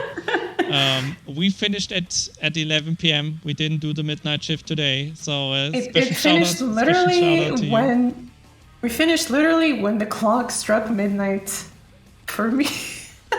Right at when it went all zeros, that's when we ended. So okay, Valerie, let's not talk too much smack here. We already explained how the group stage will go. Anything you want to say before we close out the stream? Anything? Play Paul Phoenix. Yeah, those were some nice rounds by Sephi Black. I can definitely agree. Paul Phoenix in playoffs. I mean, it's a first to 5, so you know, wink wink. Maybe you wanna go with your top secret Paul Phoenix pick. But yeah, else what else is there to say? Thanks to everyone for tuning in. Thanks to everyone that participated. Bracket was very stacked today. Also, thank you to everyone that participated throughout the 4 weeks. We had some players that played every single week. So thank you so much for that. It's much appreciated. And I also want to quickly again thank our sponsors, LC Power, Streamplify, and Nitro Concepts, that push the prize pool to over 3,000 euro. If you want to throw in some money, there's also the Matcherino. I think Tekken has some codes left. I'm just gonna quickly check. Yeah, we have some codes left. Yeah, Tekken, the Matcherino could need some more support, guys. Yeah, else, I don't know, man. The matches today were amazing. It was so much fun to commentate this.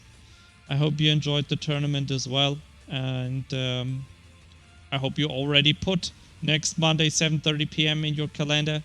Then the big boys, the top 8 is gonna start. I hope you're looking forward to that as much as I am. 1st to 7, 4 matches in a row with the best players in Europe. That's gonna be hype. That is gonna be so hype. Yeah, that said, enough words. Let's have at you. Huh? Enough talk. Have at you. Yeah, have at you. Oh man, guys, have a nice week. Have a good night, and I hope you will be back next Monday. Have a good one. Bye bye. Bye bye.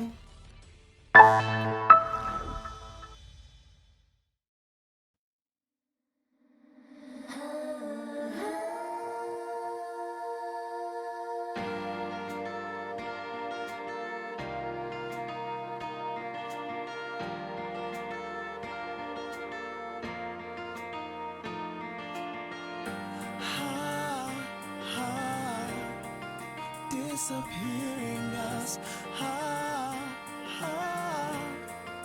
inviolable love, the sky is almost red, spread out.